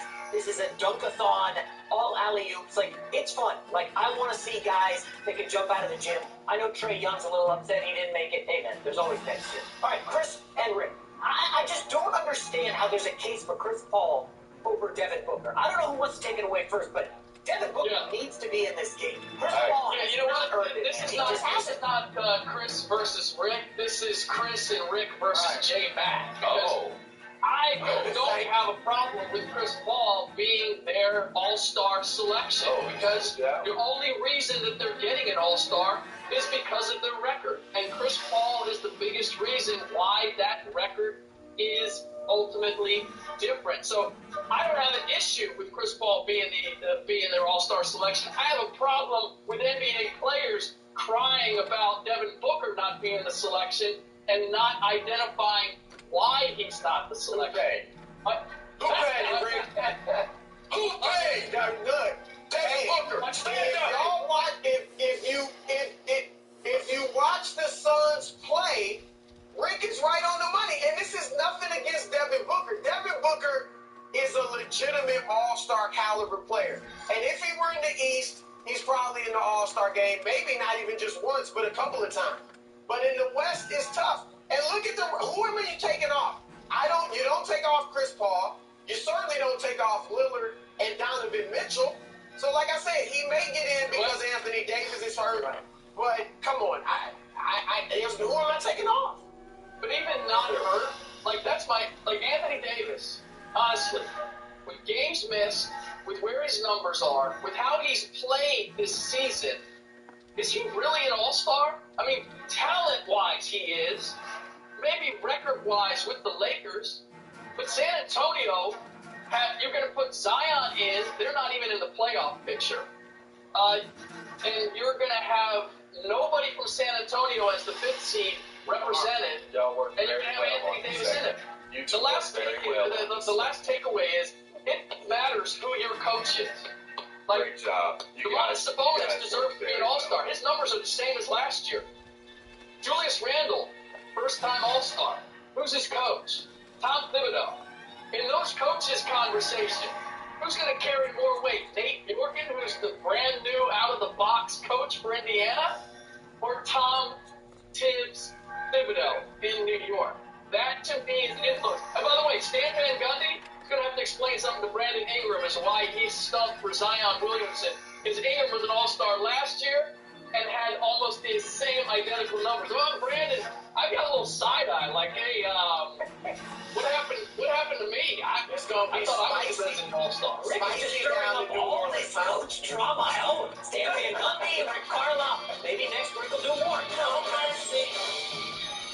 The Brooklyn Nets expect Kevin Durant to return from his strained left hammy before the All-Star break. Durant has missed 5 straight games, but his team hasn't dropped a game in his absence, including a win over Sacramento last night. According to Steve Nash, the Nets won't put any pressure on KD and are not trying to rush him back in any capacity. Chris, do the Nets need to bring back KD into the mix before the All-Star break? Well, obviously they don't need him back to play well and win games, but they do need to get their big three on the floor as much as possible. It's just as simple as that. And I understand that Kevin Durant is easier to drop in a lineup than maybe any superstar in the league just because of the nature of his game and his skill set. However, it still is an adjustment to drop a 30-point score onto a team. Because he's going to take 18 to 22 shots. That's going to take shots away from other players, mainly the role players. And, so things will have to change. And Steve Nash has to get used to his rotation with Durant on the floor. How do the Nets look defensively with Durant on the floor? So, they've played 7 games together. They're 3 stars. And as impressed as I am with them, and I'm very impressed with Brooklyn, I cannot imagine them stepping into the playoffs having played 21, 22 games together as the big three and winning the championship. It's just hard to fathom. It's just something that's never been done in the history of basketball. So I'm not saying it's impossible, but it's hard to think they will win. So if I'm the Nets, I want to get my three superstars playing as many of these games going forward as possible. I'm not sending anybody out just randomly. If they're legitimately hurt, fine. But I got to get those guys on the floor. So for that reason, yeah, they need to play the big three together. It would be hypocritical for me to say that this is an important thing after saying that the Lakers playing the Utah Jazz in February isn't all that important. So I can't go to the wall and say, absolutely, KD has to come back and play before the All-Star break. But to Chris's point, yeah, there's some things to be worked out here. And I know there's kumbaya among the big three in terms of sharing the ball and sharing shots and all of that. The reality is the longer KD's out and the more comfortable Kyrie gets taking 25, 30 shots a game, the harder it is to put that horse back in the barn and say, you know what, there'll be nights where you're only going to get 17 or 18, especially if they're having success. It's going to be, wait a minute, why do we have to rework this thing? And again, I believe that they can have a meeting of minds, and offensively they can straighten it out. The most important thing is, how good can they be defensively? And again, the Nets fans out there who hammered me up for bringing this up, their defensive rating, look, yeah, they've turned it on at times, but defense and playing defense is a discipline. You can't just do it for 6 minutes, 8 minutes. You can do it during the regular season and win games that way when you're as offensively potent as they are. But when you get into playoff games, you have to have the mental toughness to play defense for long, long stretches when your offense may not be spot on. And they need to develop that muscle collectively over the course of the season. I can't just see it in moments and say they're capable of it. They need to believe in it. They need to believe that they can win games with their defense, because what we've seen is that, it's a tried and true thing, but the reality is you're playing for a championship. There are times where defense is going to have to carry you. The offense against the best of the best isn't always going to click. They need to develop that and that belief in themselves that they're capable of playing that way, and the more opportunity they get, the better. I was walking down the aisle and I saw the Brink Bucher Frosted Flakes and the Chris Broussard Fruity Pebbles, and I didn't buy it. I didn't grab the boxes. I didn't want that cereal today. I don't want it. I'm not going to take it. I like how you say Chris Broussard, because I was going to spank him, because he did say something totally different for the Lakers and what the Lakers need to do. And it ain't no must-win situation, and they don't need to have this and all that. But, yeah, we got to have KD out there with Kyrie and James Harden as much as possible. I found that to be a little bit... Our boxes are together for a reason, but hey, listen, I don't know which one of y'all is Kobe and Shaq in this situation, who's the download force and who's the guy up top that's facilitating. I don't know. It looked like Rick, you were Kobe right there. But what I'm going to say right here with my man J-Mac, because I know he's with me, is that in this situation, basketball is one of those sports where as you're getting healthier, you can simulate a physical practice. You can simulate what your body's going to have to go through going up and down the court, shots-wise, running to play defense, running to play offense.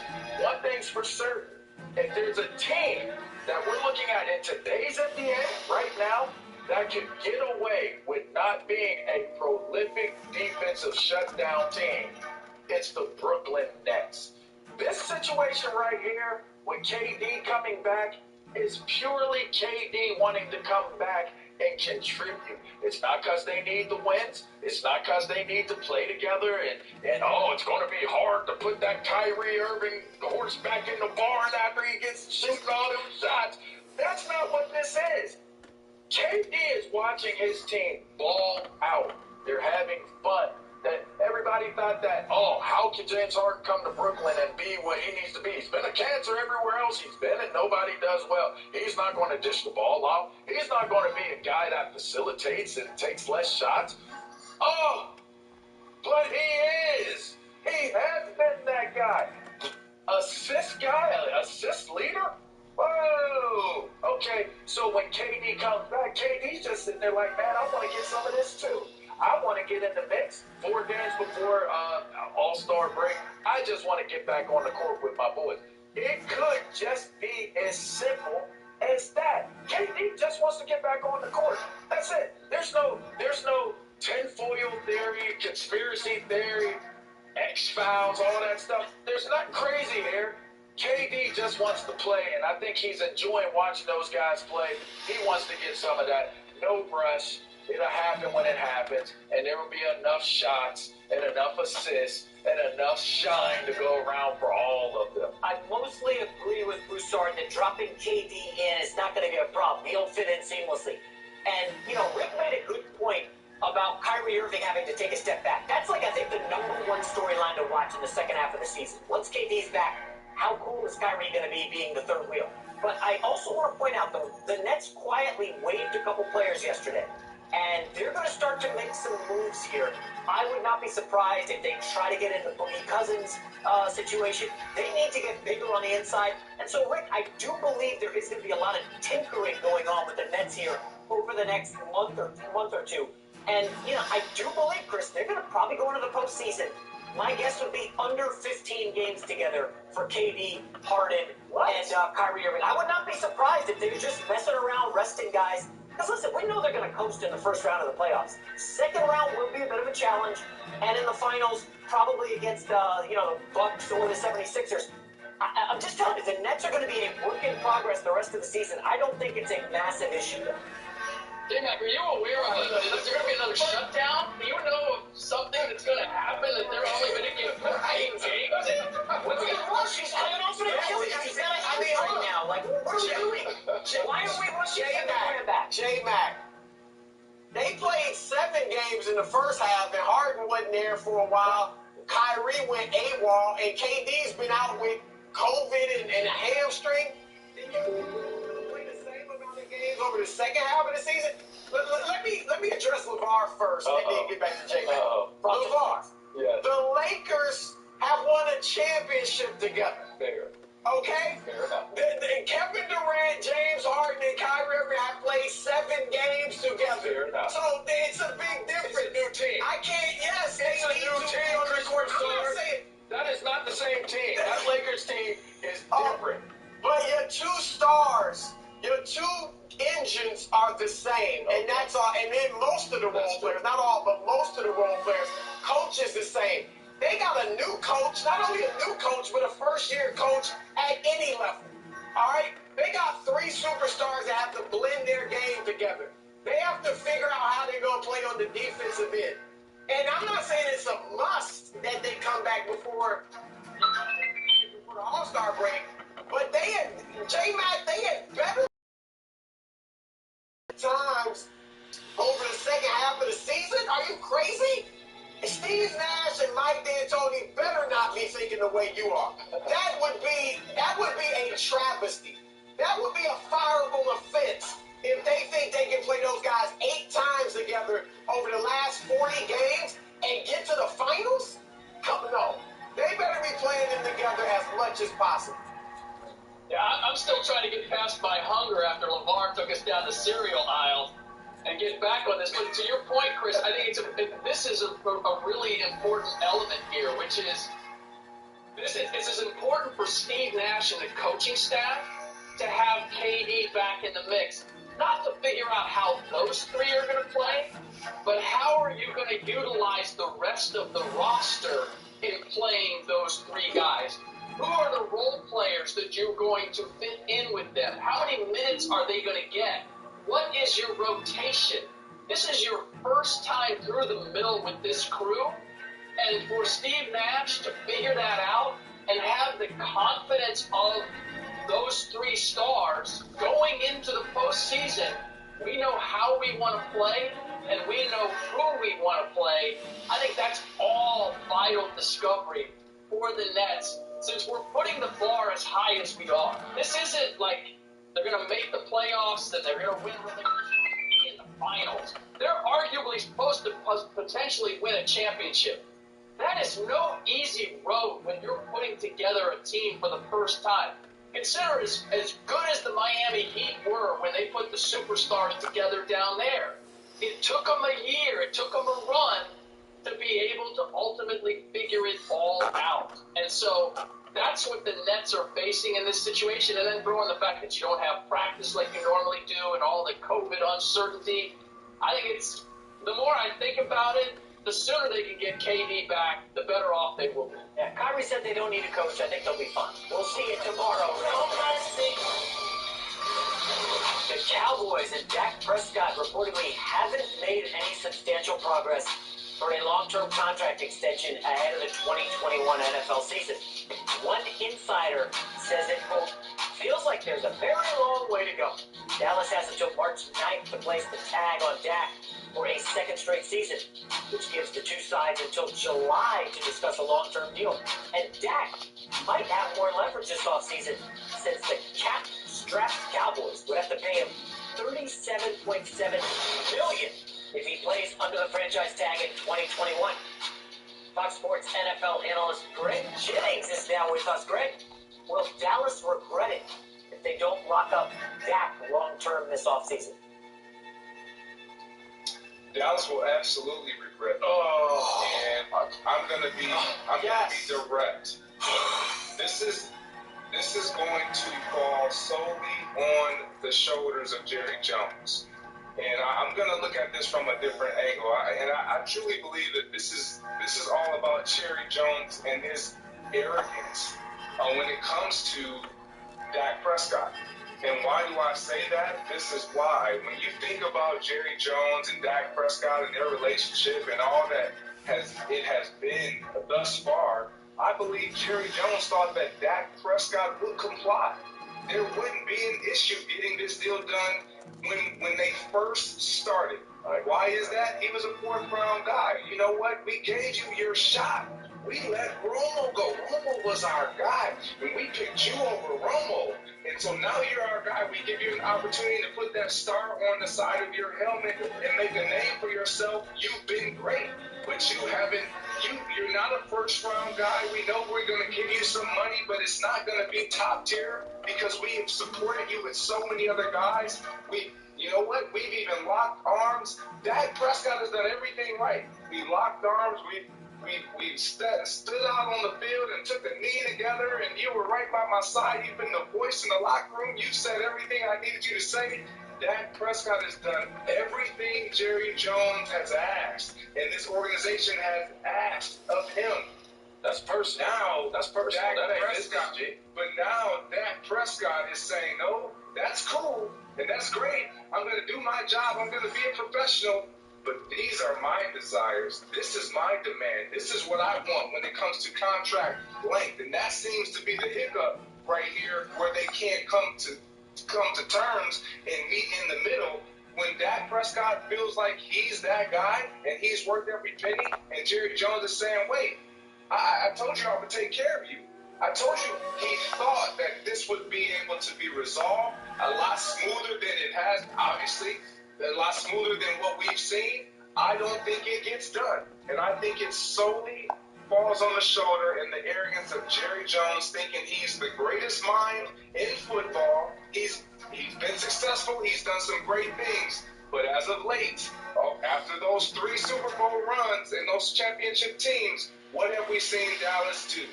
Nothing. And it's solely on the shoulders of Jerry Jones. I like where you're coming from. I want to take the time to address you properly, G&J. When you look at the market, and I know, Chris Broussard, you're going to argue, it's the market.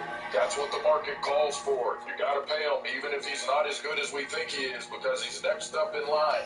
Well, here's an interesting tidbit.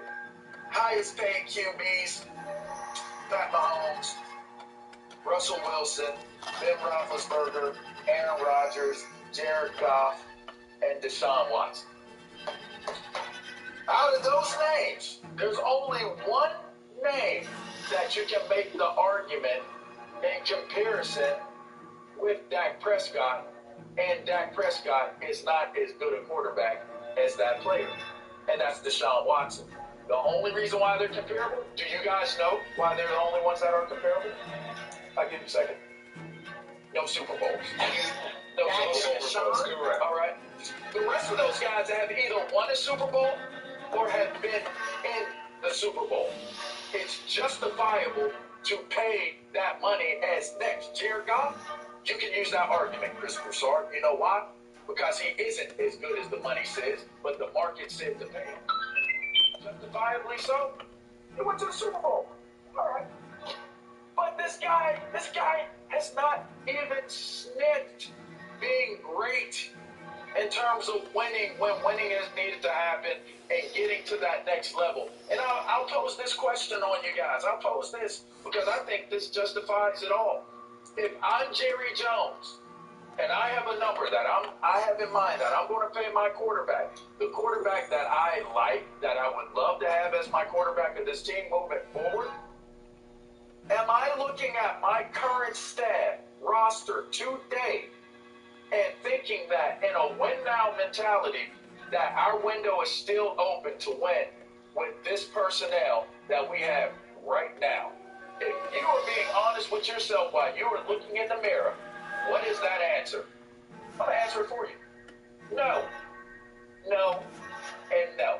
They are not a Super Bowl contending team today. So therefore, why would I pay $40 million plus a year in salary and bonus money and guarantee that for one of the largest contracts in the game for a quarterback that isn't even taking me to the next level, and I have a personnel problem where we're not a Super Bowl contending team today? It's not a wise move, and I don't see them making that move. LeVar, look, if I agree with you that when Jerry Jones looks at his roster, he says, we're garbage. We're not going to be this good. We need to make garbage. Then I would agree with that. They are far from being a Super Bowl contender. True. I don't think that's how Jerry Jones looks at it. I think Jerry Jones looks at that roster like a lot of other people before this season who predicted the Cowboys would reach the Super Bowl. And I think he looks at it like that. Like, when we get our offensive line healthy, he says, when we get our offensive line healthy, when we get Dak back, when we get our receiving corps already top flight, there you go, qualified. When the defense gets healthy, I got to fix the defense. He didn't bring Mike McCarthy in to rebuild. He thinks they can win now. What do you mean the defense? No, he's not rebuilding. The offensive line is done. They got to redo the offensive line. They've been rebuilding for 25 years, LeVar. They've been rebuilding for a quarter century. Your offensive line, those days, Lyle and all those guys, done. Done. You got to rebuild your offensive line. Yes. You got the injuries, they're playing, they're getting older, it's done. Your backfield, Ezekiel Elliott, you might be done. We saw his best days. Might be done. Tony Pollard, you going to the Super Bowl with Tony Pollard. Good luck there. Shouts out to you, Tony Pollard, but good luck there. Why not? You got some pretty decent guys at receivers position. All right, you got Amari, you brought in CD. You got a nice looking receiving core there. I got it. But this is on your defense. You got some guys, Jalen and all those guys. You got some players on that side, DeMarcus. You got guys, but they're not that good. They're not that good. They're not a Super Bowl. They are not a Super Bowl contending team. Okay, that's fine. That's fine. So why are you paying Super Bowl contending money to win now? LeVar, since when you played in this league, did you ever care about the success of the team when it comes to wins and losses, and you're trying to sign your deal? You did. You cared about your stats. That's not true. That's not true. That's not true. I've restructured. I have restructured 2 or 3 times for us to be able to sign free agents. No. I'm not talking about a restructure. I'm talking about when you're trying to get paid. You thought about that? No, you didn't. You thought about, look, I might have been a little different. I was the face of the franchise. I might have handled it a little differently, Greg. I always put the team first. Right I now wanted to win. Face of that franchise. franchise. I wanted to win. So we all thought it was Ezekiel Elliott. It is not. That was proven. It is Dak. But they paid him like he was. He's Dak Prescott. I understand all of that. And what I'm saying is Jerry Jones, in my belief, he thought that he would be able to get Dak Prescott to simply comply. Correct. And shake his head I agree. Yes. and agree to terms to a deal that he put out there and that they proposed. That has not happened. I agree with that.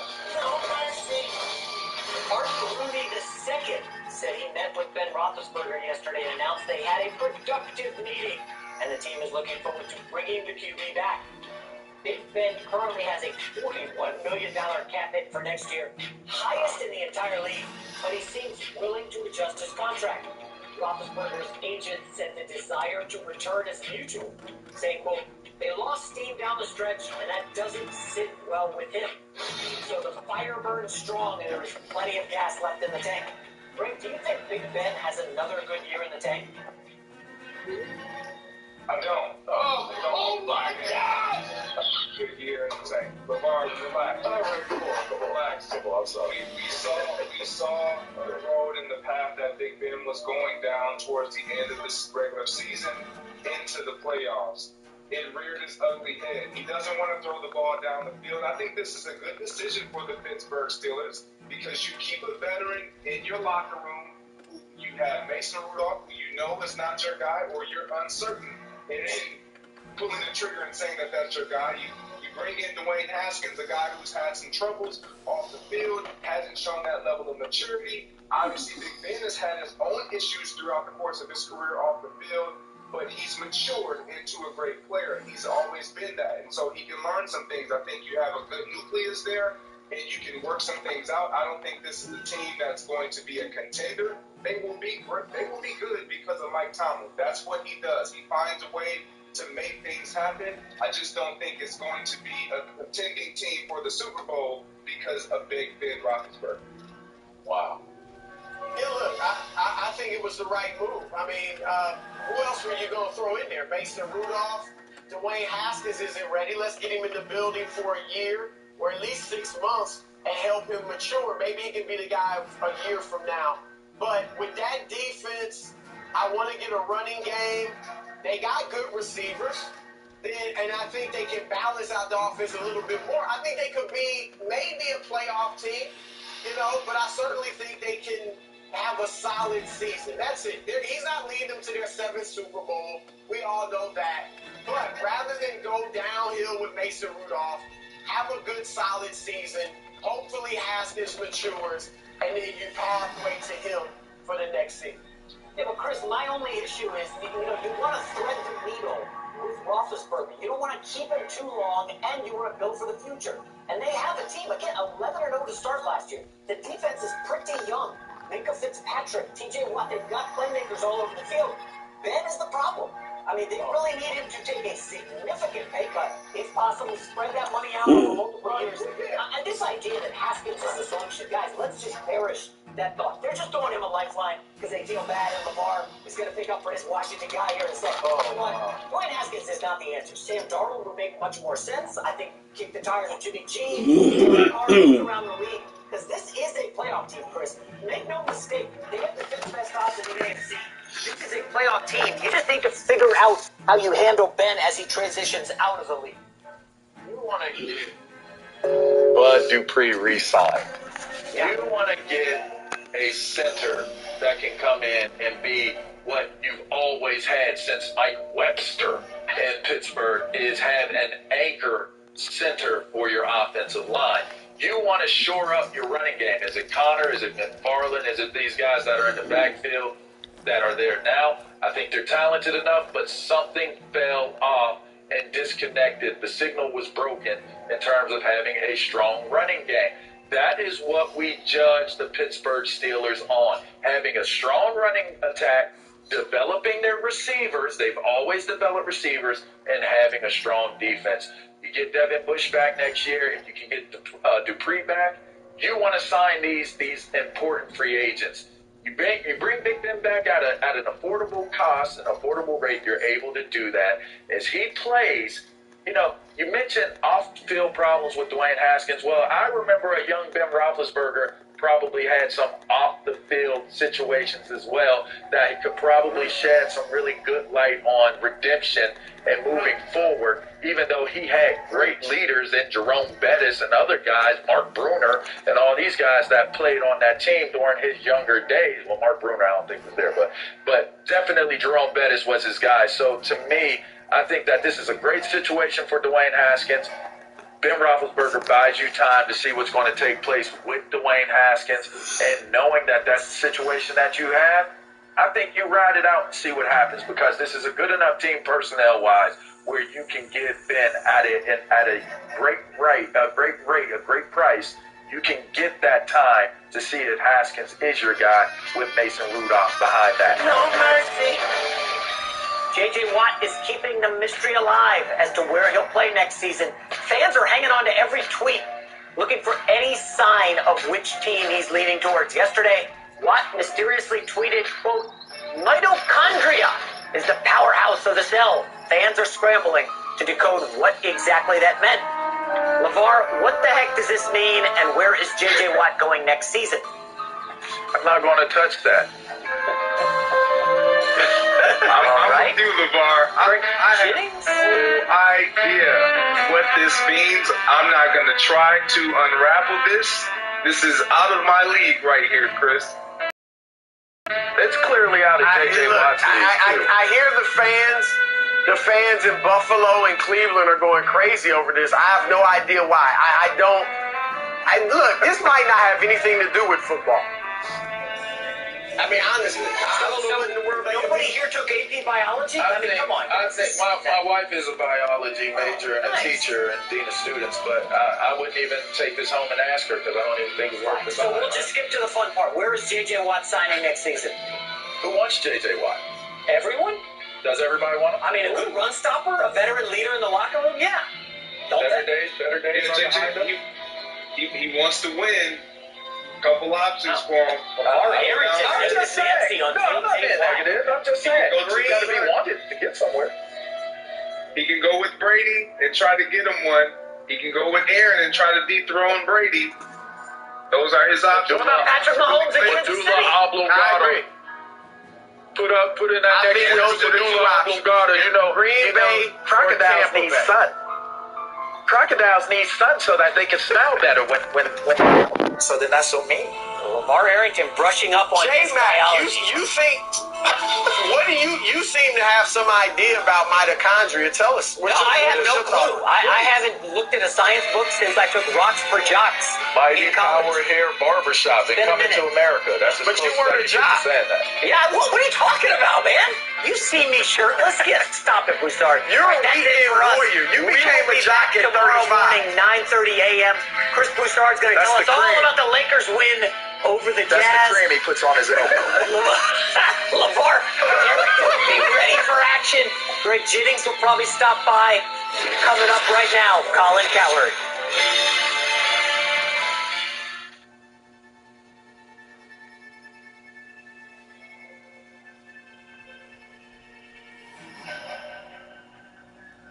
What's up, Undisputed listeners? It's your boy, Shay Sharp. I wanted to tell you about my new podcast, Club Shay Shay, where we always do something before do something.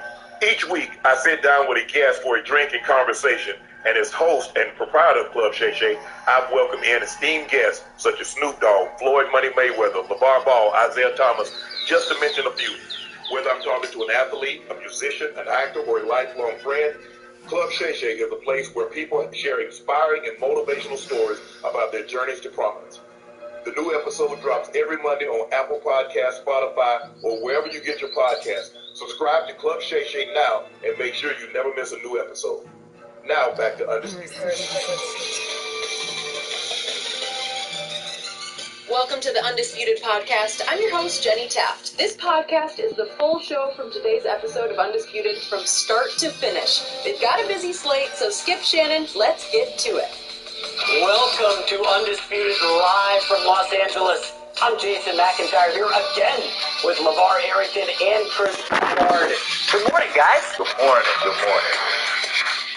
Good Good morning, Lakers, Broussard. Get excited, folks. Come on, we got a great show today. Where's the energy? Good morning, Lakers in Utah, Broussard. All right, let's get started. Russell Wilson's teammate, L.J. Collier, has dismissed the trade rumors swirling around the quarterback. He told the NFL Network he puts zero stock in any of the rumors.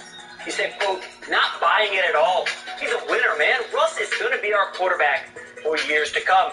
This morning, however, a new report has surfaced just how much Wilson has been frustrated with the Seahawks offense. He stormed out of a meeting about how to fix the offense after he felt like his suggestions were being dismissed. LeVar Arrington, do you think the drama in Seattle has been overblown? Well, drama is generally overblown, but there's real drama that's a part of the overblown drama of the drama. So when you look at what's going on with Russell Wilson here, we all know that there's that moment where Russ is sitting there at the Super Bowl watching what's taking place with Tom Brady. Every quarterback that has the type of reputation that Russ has is looking at that feeling as though, why can't that be them? I mean, that's just human nature. So to see the reports, the speculation, all the things that are taking place right now, I think that it's somebody is trying to move the pieces on the board to get what they want to get. Is it Russ trying to get more say in who he wants on the team and who he can get on the team? Is it the Seahawks fishing Russ out there?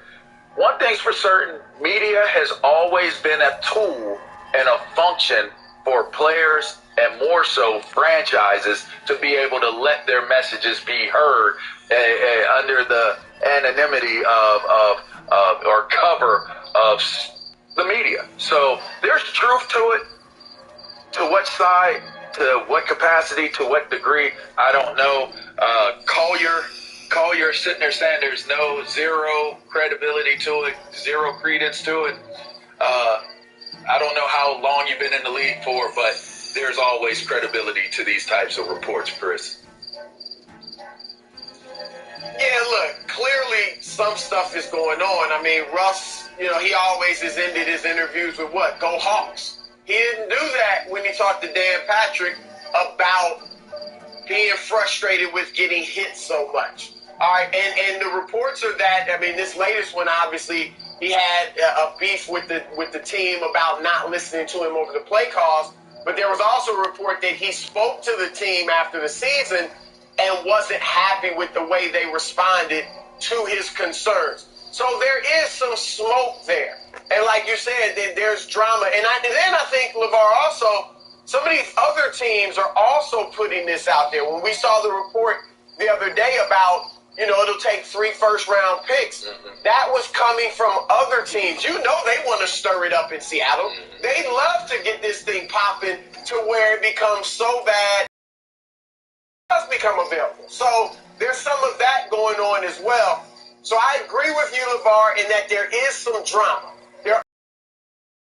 However, we're big boys.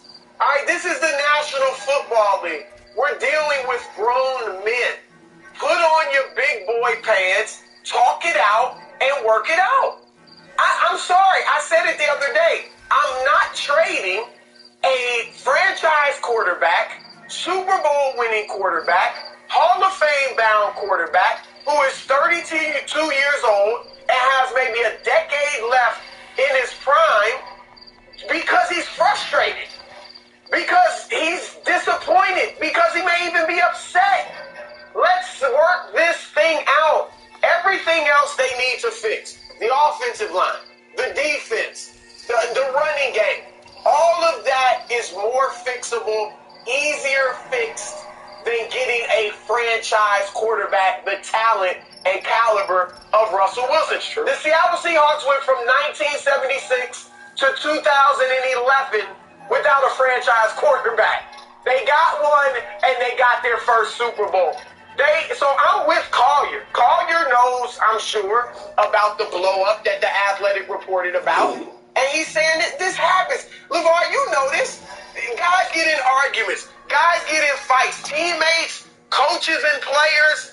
And when it gets out in the media, it does become a bigger deal because the headline, Arrington and Brown, had an argument in the locker room. That makes it. I got stole by Trotter in the locker room, in the meeting room one time. Punk. Yeah, but yeah, it happened before. It was real drama. It's bigger in the headline, on the news, on the television shows than it might be in real life. And so I'm saying there is some drama. There are some things that need to be worked out, but they can be worked out. But Chris, here's the interesting point. Pete Carroll has always preached, hey, speak your mind, dating back to USC. I want my locker room open. I want Michael Bennett to speak out when he feels passionate about a subject. Richard Sherman, say what's on your mind. Earl Thomas, you too.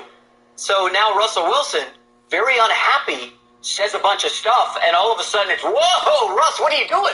Why are you upsetting the apple cart?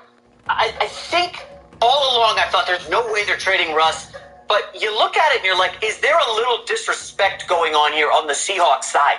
Russell Wilson's played there 9 seasons, okay? Never been under 500. 8 years they've gone to the playoffs. And then all of a sudden Russ is unhappy because for the first half of the season, right, he's the MVP of the league. That's all we talked about, first 6-7 weeks. Russell Wilson is cooking. I love it. He's the MVP. He has 2 bad games, right? A clunker against the Bills, 4 turnovers, and the following week against the Rams, another 3-turnover game. And all of a sudden, Pete Carroll pulls it away. And LeVar, I was shocked when I saw this. We're running the football. No more throwing. And Russell Wilson, the second half of the season, looked unhappy. They fired the offensive coordinator. And LeVar, they had Russell Wilson sit in on meetings for the new offensive coordinator. He had input. And for him to still be unhappy, I'm starting to think there's a little more smoke here than anticipated. Like, it just feels like an unhappy marriage. I wouldn't know what that feels like, of course. I'm in a great marriage. But I'm sure some people out there can relate. Hey, man, when things go off the rails, do you meet and figure it out? Or do you just part ways and end it? I don't know, LeVar. It almost feels like maybe Russ gets his way and is leaving town. Well, I first and foremost, I do not believe this is about Russ trying to force his way out of town. I made this point before when we talked about this subject in a past show.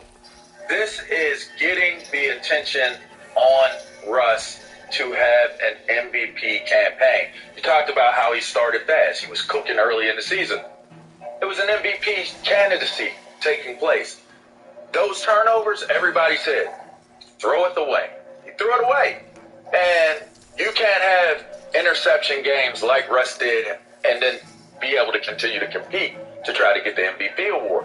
That is basically the last award that he needs to get to truly solidify what has been a brilliant career. I believe that in the back of Russ's mind, maybe even front of mind, if he's being honest when he has these conversations, it's because I need to have a legacy play, which he did mention.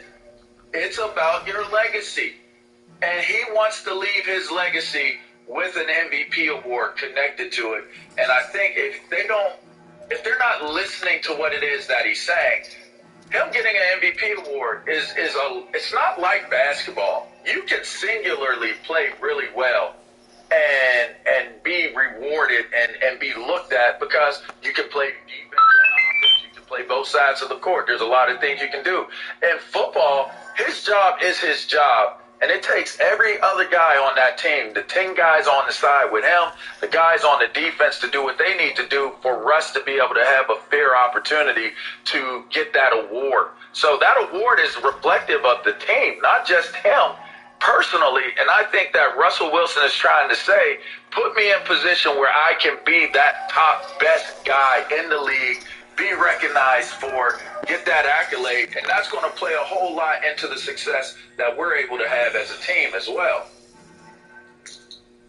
I think LeVar, even more than the MVP, which obviously he'd love to have, but I think it's Super Bowl.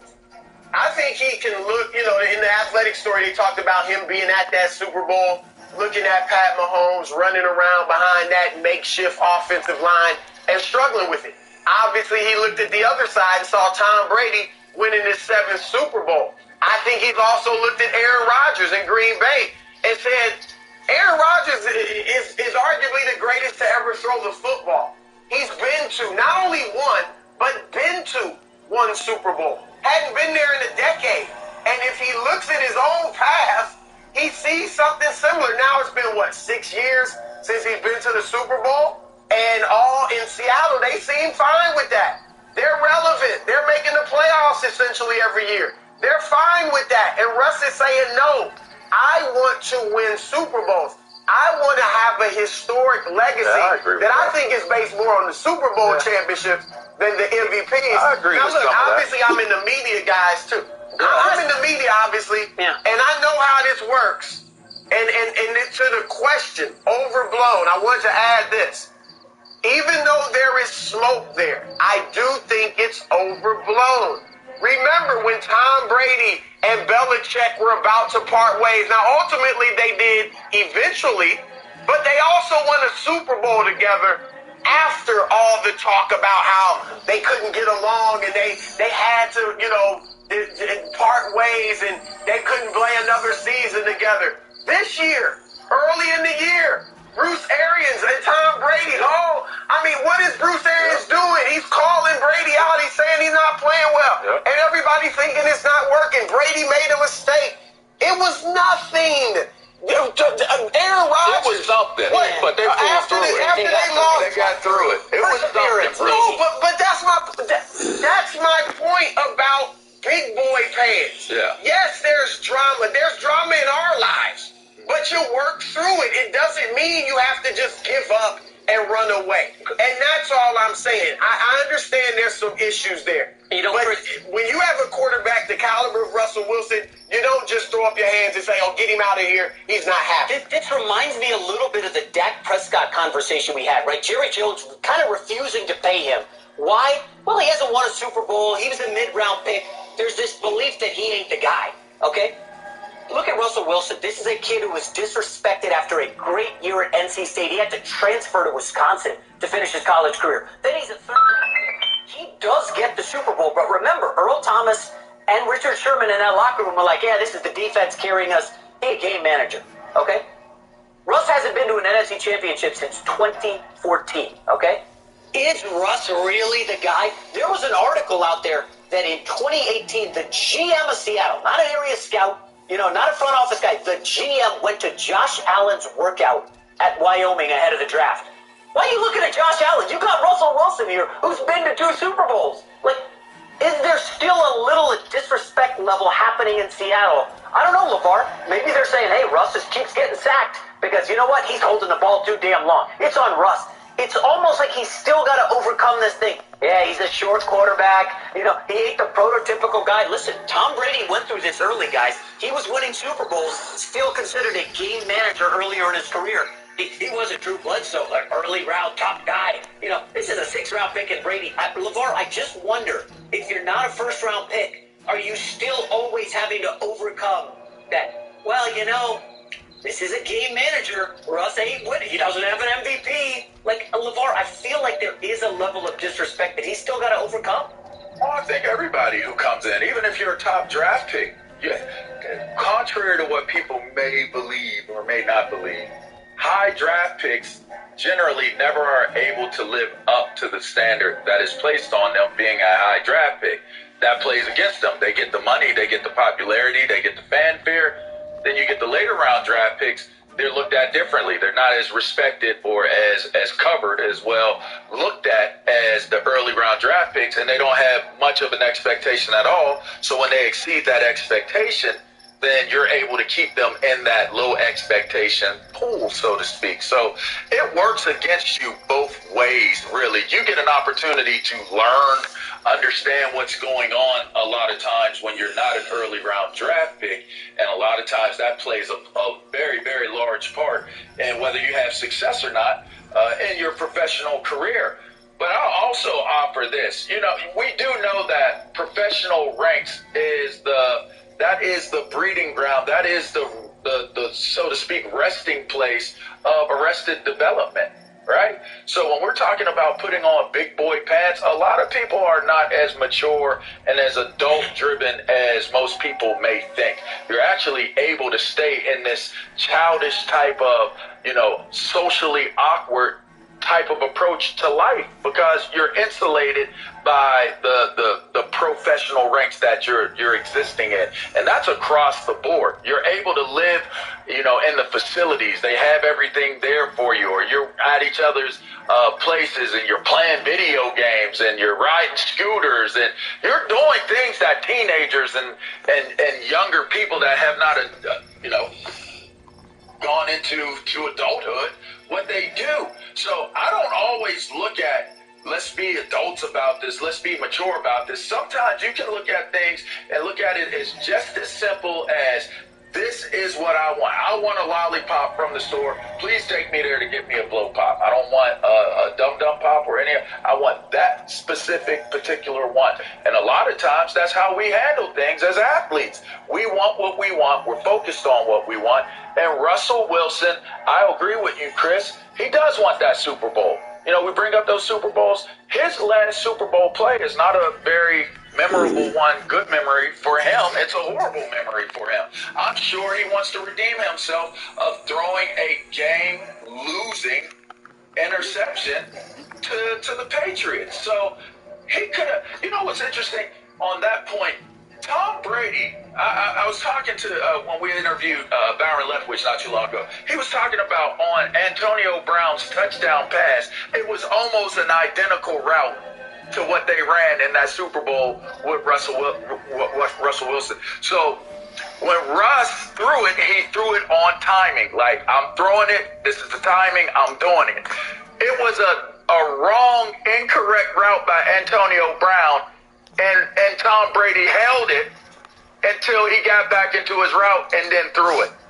Those are the minute differences that you see, and you say those are what define careers. Those are what define wins and getting MVPs. I think he wants this MVP. I agree with you. It's certain he wants those Super Bowls. I think it all works together to build the legacy of what Russell is really focused in on. He has an idea and a picture of what he wants his legacy to look like, what he wants to be remembered for. And it's as simple as that. He's focused in on that. And if you're in the way of that, you're not with him. And right now it seems as though the Seattle Seahawks aren't with him on trying to get to that goal. Yeah, I hear you, LeVar, and I think you made a good point about some arrested development, you know, and could be in professional sports. I do think Russ is different. I think that's one of the things that's always separated him is his, you know, he's just on a different level, a lot more mature than a lot of guys his age. That dates back to his college career. You could see that in him, and that's why he was able to take over the starting job right away when he got to Seattle. Then, of course, you're dealing with Pete Carroll. Now, J-Mac, you made an interesting point about Carroll always saying, hey, come out and say something and this and that. But that hasn't necessarily been the case when push comes to shove. He didn't really want to hear about how he made the terrible play call. You talked about Russell throwing the pass. Yes, it was a bad throw, and he has to own it. But I blame Pete Carroll more than anyone for that play call. And so I agree that Carroll hasn't always been open to that, but he's an older man. He should be mature enough to understand the situation.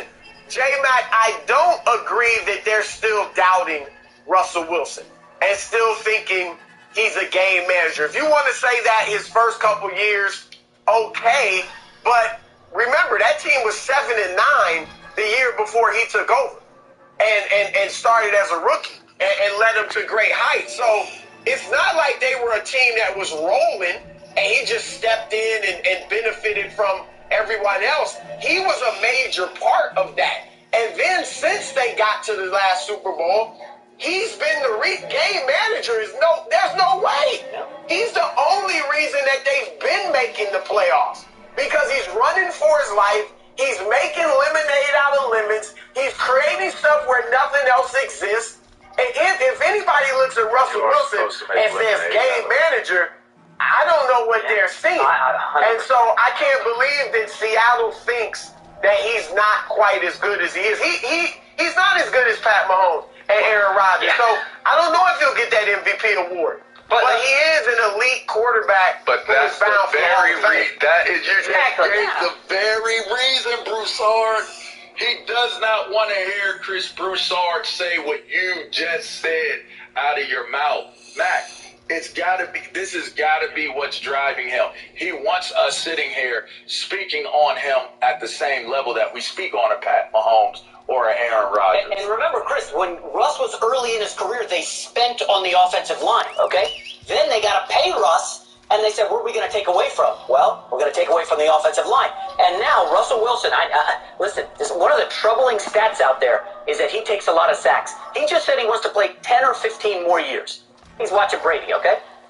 If he plays another 10 years and a sack 20 times a season, right, that seems low, given Russ is running for his life every play back there in the pocket, he will be the most sacked quarterback in NFL history. And we can say he holds the ball too long all we want, but we also have to say they have not invested in the offensive line, and Russell Wilson has a lot of gripes. LeVar, I don't know how often you guys look at the history of Seattle Seahawks drafting. They have been awful in early rounds. Total wasted picks. Hey, LJ Collier, we quoted him earlier. Dude's been a bust. I'm sorry. Rashard Penny, what's he done? Can't stay healthy. Seattle has not hit on their picks, and when you pay your quarterback and you start losing from the secondary, Earl Thomas, Richard Sherman, you got to rebuild the Legion of Boom. They just haven't hit. So Russ, his next mission, hey, front office, when are you guys going to start hitting free agents? When are you going to start hitting on your draft picks? Oh, we don't have draft picks. We just got Jamal Adams from the Jets. He doesn't look that great, LeVar. I know you're a defensive guy. Hey, Jamal Adams can't cover anybody. He couldn't cover Chris Broussard on an out route right now. But he can hit. He can hit people, but what's good is that? No, it's good if you have a safety that can cover. You got to have a safety that can cover to go with a safety that can hit. That's what they had with Cam Chancellor and Earl Thomas. No mercy. Hey, Undisputed listeners, I wanted to tell you about our brand new Fox Sports app and website, foxsports.com. Reimagine for the modern sports fan. Go ahead, download the new app right now. You don't even have to pause this episode. Every day on the new app and website, you'll see the top stories in sports, plus a rich world of written content, videos, social media, and analytics to give you a 360-degree view of the most important stories of the day. Streaming live TV has never been so easy or elegant. Every Fox Sports game, including all pregame and postgame shows, are just one click away. For the extra invested fan, we also go deep with real-time wagering lines, trending prop bets, win probability, and key player projections. Fox Sports app or visit www.foxsports.com. Hey, Undisputed listeners, it's Charlotte Wilder here to tell you about my new podcast with Mark Titus called the People's Sports Podcast. It comes out every Thursday, and Mark and I take one of the big stories of the week, and then we go off on tangents you never saw coming. This might mean that we start talking about the Dodgers winning the World Series and end up wondering if Knicks fans deserve happiness. Or begin with LeBron's greatness and end up drafting our ultimate beer league softball team made up of old athletes. Whatever it is, the only rule of the show is that it has to be fun and funny, because these days we can all use as many laughs as we can get. So check it out wherever you get your podcasts and come down weird sports rabbit holes with us. We can't wait to have you. The Utah Jazz handed LeBron and the Lakers their worst defeat of the NBA season last night in a 114-89 blowout. The four-game losing streak matches the longest the Lakers have had in the past two seasons. LA's next three games? Oh boy. Portland, Golden State, Phoenix. After the game, LeBron said, quote, "It's a tough stretch for us. You know this won't define who we will be for the rest of the season and for the long haul. That's for sure." Chris Broussard, I know you're chomping at the bit. Big deal or no deal that LeBron's squad got blown out. Guys, I told you, I've been telling you all week, relax, all right? It's not a big deal. I mean, first of all, let's just look at the facts. The Lakers are without their second and third best players, all right? They're without their second and third highest scores. So you're supposed to go into Utah, which is a great home court advantage, a team that's the hottest in the NBA, and you've got one of your stars, LeBron James, and you're just supposed to beat that team? It could have happened, and it wouldn't have been a big deal that way either. This is not a big deal, guys. It's February 25th. The playoffs, the NBA just announced it yesterday. They start in 3 months. All right, there's plenty of time for the Lakers to right themselves. And I get it. Frank Vogel can't go into the locker room and say what I just said. LeBron James doesn't go into the locker room and say what I just said. They got to keep that urgency. Oh, we got to right this thing. We got to get it. I get all that. But I'm not a Laker. I have I can look at this from the outside. I have the wider view. I can take the long view. They will be fine. They're not healthy, guys. I actually agree with Markieff Morris and LeBron James when they said this could be good for us. This will be good for us. Because the Lakers probably, outside of LeBron, who's obviously won enough, the other guys are probably reading the press clippings. They're probably watching all these shows and everybody's saying, oh, it's the Lakers in the West. Clippers got nothing for them. Utah's not legit. It's easily the Lakers. They might be seeing that. And now they have to look in the mirror and say, uh-oh, it is going to be tough. It's not going to be a cakewalk. Now Kyle Kuzma and all these other guys, KCP, they have to look in the mirror and say, are we as good as we thought we were? You know, without the buffer of AD there, without Dennis Schroeder there to create plays along with LeBron, are we really all that? This can be good for them. So I'm fine with this. In fact, if I'm the Lakers, if I'm Frank Vogel, if I'm the Brain Trust, I might like it. I might like it. So let's get in the gym and work. Let's take that break over All-Star time, rest, get your body right, and come back ready to fight for this Western Conference crown because it will be a fight. You know what type of friend you were in school. You know what type of person you were in school, Broussard. You were the playground fight promoter. That's what you were. You started the fight, and you knew the kid was going to get his tail kicked. And he was your friend, and you still promoted that fight. You're wrong. You're wrong, Broussard. I'm here to tell you. Go ahead, J-Mac. You're wrong. I want to hear this, Lamar, before you go. I want to hear this from you quickly. Because you sat on here and said this is a must-win. Yes. Now, usually when a team loses a must-win, guess what? They go home. It's 1-2-3 Cancun. So now that they've lost this must-win, what's next for the Lakers? No, this was not an eliminator. This was not a must-win final game of the series. See, you're trying to frame it. You're trying to frame it because you always qualify. And I like it. I like how you're doing it. Win. This was not a must-win. You're getting eliminated from the tournament. You can't make the playoffs. You can't do. It wasn't must-win as in do or die. This was must-win. You are a team that is losing. And you're not just losing. You are in total disarray. To say that this wasn't a must-win in terms of, again, stopping the losing. Get a win. If you even lose, don't lose the way you lost last night. You got Gasol shooting threes. He don't even want to go down low. He don't want no parts of going down low in that paint. Ain't want nothing to do with it. You got Gobert dominating them in the paint. You got no defense. They did what they wanted to do to this Lakers team. Whatever they wanted. And just like we said on the show, they were going to live and die by fast-paced basketball. Didn't work. Small ball. Didn't work. And the three ball. Didn't work. Didn't shoot well. Didn't pass well. Didn't play defense well. Did nothing well, Broussard.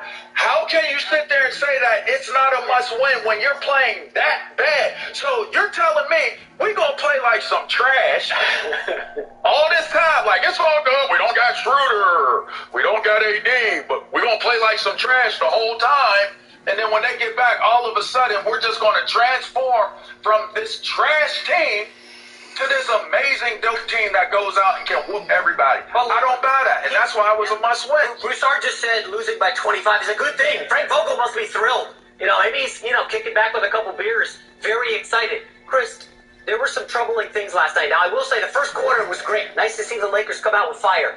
When I saw my guy, Jared Dudley, shout to Jared Dudley, come out for 7 minutes in the second quarter, I knew, okay, it's a wrap. Lakers are mailing this one in. I even texted you, LeBron will not be on the court in the fourth quarter. Listen, there were some troubling signs, Chris. You have to admit this. Kyle Kuzma, again, as unreliable as the Wi-Fi in my basement. He just ain't delivering. I'm sorry. It's not happening for Kuzma. And I like him. They need him. But this anemic Lakers offense, Chris, okay? They can't do anything to score points. When LeBron's off the court, those non-LeBron minutes are lost badly, okay? I don't see these great takeaways that you're seeing. A 25-point loss where Jordan Clarkson is giving you buckets left and right. Work. You know, I mean, Jordan Clarkson ate whatever he wanted. Give him the Lakers work. put up no resistance. And Chris, on Monday on this show, I came out, one of the first things out of my mouth, we are going to see the Lakers go on a GameStop-type cratering. And what have they done all week? Lose games. And now we're hearing this, it doesn't matter. Chris, the schedule for the second half came out yesterday. The Lakers have the third most difficult schedule in the second half. 8 back-to-backs in the second half of the season, okay? This is a LeBron, Anthony Davis team. I'm concerned. It's official. The Lakers are in trouble. And I don't mean like they're going to miss the playoffs. But, Chris, you can't tell me that this is a top 2 or 3 seed in the West right now, the way this is tracking. So J-Mac, I got one question for you. Are the Lakers reaching the finals? No. You got to make a pick right now. No. I don't know. They do not, right now, look like a final team. LeVar, I'll take that. Okay, LeVar's backing up his words. No. But you're talking about how much trouble they're in. That's trouble. Finishing with the 4th seed isn't trouble if they're going to still get to the finals. Finishing with the 3rd seed, 5th seed isn't trouble if they're still going to get to the finals. You're saying you don't know. You're saying you don't know because there's 3 months left in the regular season. And again, you guys didn't hear me apparently. Anthony Davis and Dennis Schroeder aren't there. And LeVar, yes, you're right. When you put one of the top 10 players in the league on the court, and when you put one of the best defensive guards in the league on the court, yes, your team's going to skyrocket. They're going to be much better. What happens in the NBA is when guys get hurt, see, what's happened is guys have gotten hurt, so now a Kyle Kuzma, instead of being a role player who, if he gives us his 12 points, that's great. You know, or Wesley Matthews, if he hits a few threes and plays some defense, that's great. Mark Gasol, you know, just be a finesse game and hit some threes and be smart on the court, pass the ball well, get a few outlet passes. That's great. Without Anthony Davis and Dennis Schroeder, now all of a sudden, they move up a level. And now Kuzma, I need 17. Period. No excuses, I need 17. Wesley Matthews, KCP, you can't be off. We can't win with you shooting 30% from 3 now. But when those guys get back, everybody settles back into their normal place. I'm not giving you Schroeder. And that's where the Lakers I think you're overblowing Schroeder.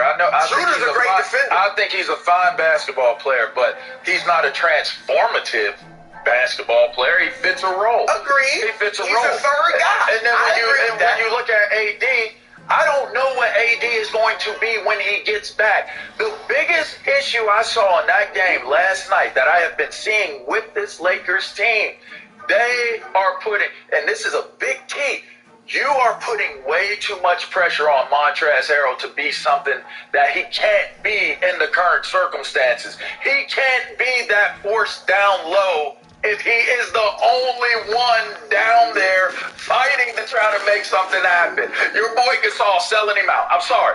I'm sitting there looking at it like, he is selling. Montrez is taking on 2-3 dudes when that ball goes up, and all they doing is shooting bricks, throwing bricks, building houses. I don't know, but if you don't have that presence, and I know AD can rebound, and probably LeBron to step up his crashing the boards ability. I get all that. I understand that. But their lack of a presence in that paint, to me, in the lack of physicality, because the Utah team, if you're not able to be physical with them and match them points-wise, those two things, physical and match them points-wise, you ain't going to beat them. You're not going to beat them in a series. So I don't see the Lakers being a team that can win a series right now the way they're configured. Even if you were to add those two guys back healthy, I do not see them getting to the point of where they are that good. Today, if I had to make that decision and determination, today, I do not see the Lakers being good enough in the paint when you got Gasol just sitting on the outside. He's just sitting on the outside. He made more threes than than the little guys. Well, if he's making more threes than some of the shooters, then who's down low? Montrez, all by himself.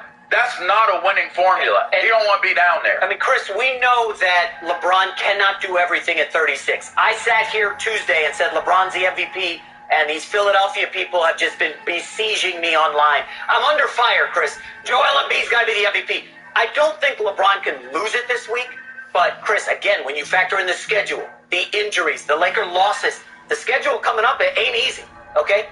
LeBron MVP, is he still your MVP leader here on February 25th? I said it a few days ago that right now Joel Embiid's got the lead. It's back and forth. Several weeks ago it was Embiid. Then I thought LeBron took over the lead. Now it's back to Embiid. So look, again, 3 months left to the season. We'll see what happens. There's a few other guys in the mix too. James Harden, don't forget him. But LeBron he's not out of it. He is still in the race. But he's come back to the pack. And he doesn't have an advantage. I don't know how you could sit here and say LeBron is definitively the MVP right now. How? Because we're seeing them lose time and time again without AD, the second best player. And so that is working against him, but he's not out of it. Yeah, well, Embiid shot 3 for 13. Embiid shot 3 for 13 the other night. His teammates are pushing him out. His teammates are letting him down. LeBron is at his best when he's able to facilitate.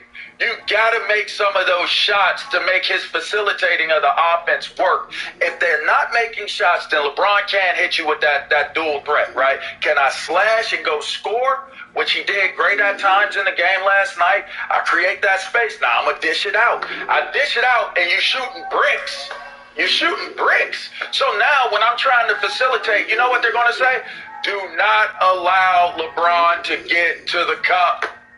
Make him dish it. We'll wait. We'll adjust. If they make a couple, we'll adjust. But make them beat us with that long ball. And they are not making the shots they need to pull and loosen up that defense.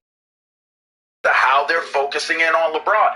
That's the reason why he's not looking like an MVP right now, because he's not getting conversions. And it's not creating that back and forth harmonious type of movement on the court. I could take it to the rim. Bang. Right? I could dish it out. Yeah.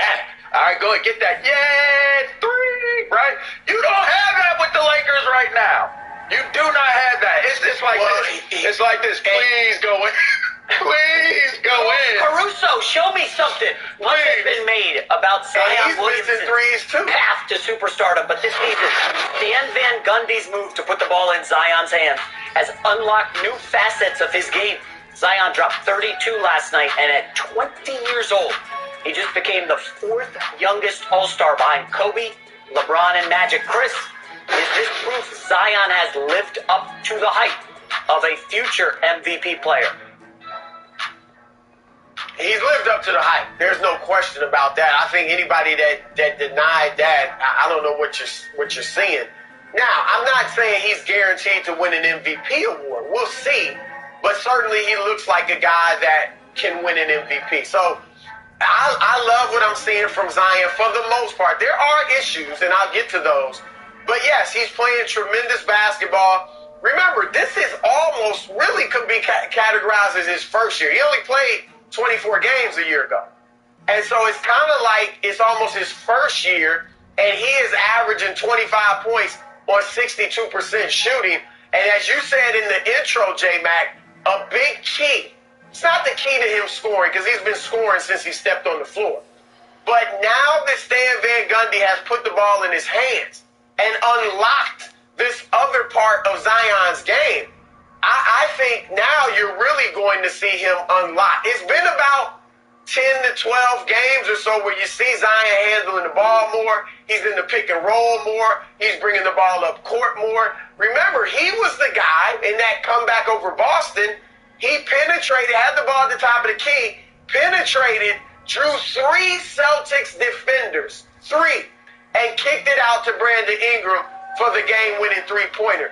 So Zion, with his ball handling, his athleticism, his strength, his size, and in today's NBA where the floor is spread, you can't stop him from getting to the rim. And so now this is going to be, offensively, I think this is great for him. There are areas he needs to work on. Obviously, he's not a three-point shooter at all. So that's something that over time he will get it. It will take years probably. He's got to become a better foul shooter. He's done that better this year. But the thing that disappoints me the most is the rebound.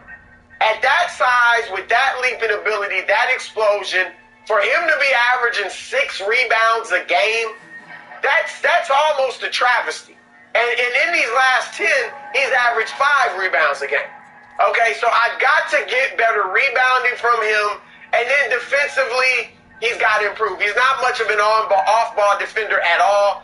Not unusual for young guys. LeBron came into the league, turned into a great defender, but early on he wasn't much of a defender either. So I'm not going to kill Zion for that. But yeah, offensively, he has lived up to the hype. And let me say this lastly. I don't want to hear people talking about, oh, but their record, the Pelicans aren't winning. How can Zion be playing so well if they're not winning? So bad. He's young. All right, and you get a grace period. LeBron James didn't make the playoffs his first 2 years in the league, but he was balling. You know, Kevin Durant didn't make the playoffs his first 2 years in the league, but he was balling. And Zion may not make the playoffs here, but the boy is balling. Yes, he's lived up to the hype. You want it, Mac, or you want me to take it? I have a bad feeling about this. I'm going to make y'all really upset Mic drop. That was a mic drop. I'm going to make y'all upset. I'm going to actually walk by your mic and kick it off the stage because for me, and this might offend a lot of people, but when I look at how Zion plays, he's lived up to the hype of being able to come in and be a difference maker, an impact player. We love his explosive ability, right? That's what really is most attractive, is how explosive he is with the size that he has. He's not big enough to be the explosive, athletic guy of a Shaquille O'Neal. So he's not going to be a dominant Shaq O'Neal big man in this league. You talked about him taking 3-pointers. He has to be more skilled. He's not as skilled, nowhere near, nowhere close, not comparable to a smaller but taller guy like a Kevin Durant or a LeBron James. You're not going to compare them skill-wise, in my humble estimation. He falls somewhere in and around that realm of Sean Kemp, Chris Webber, Larry Johnson.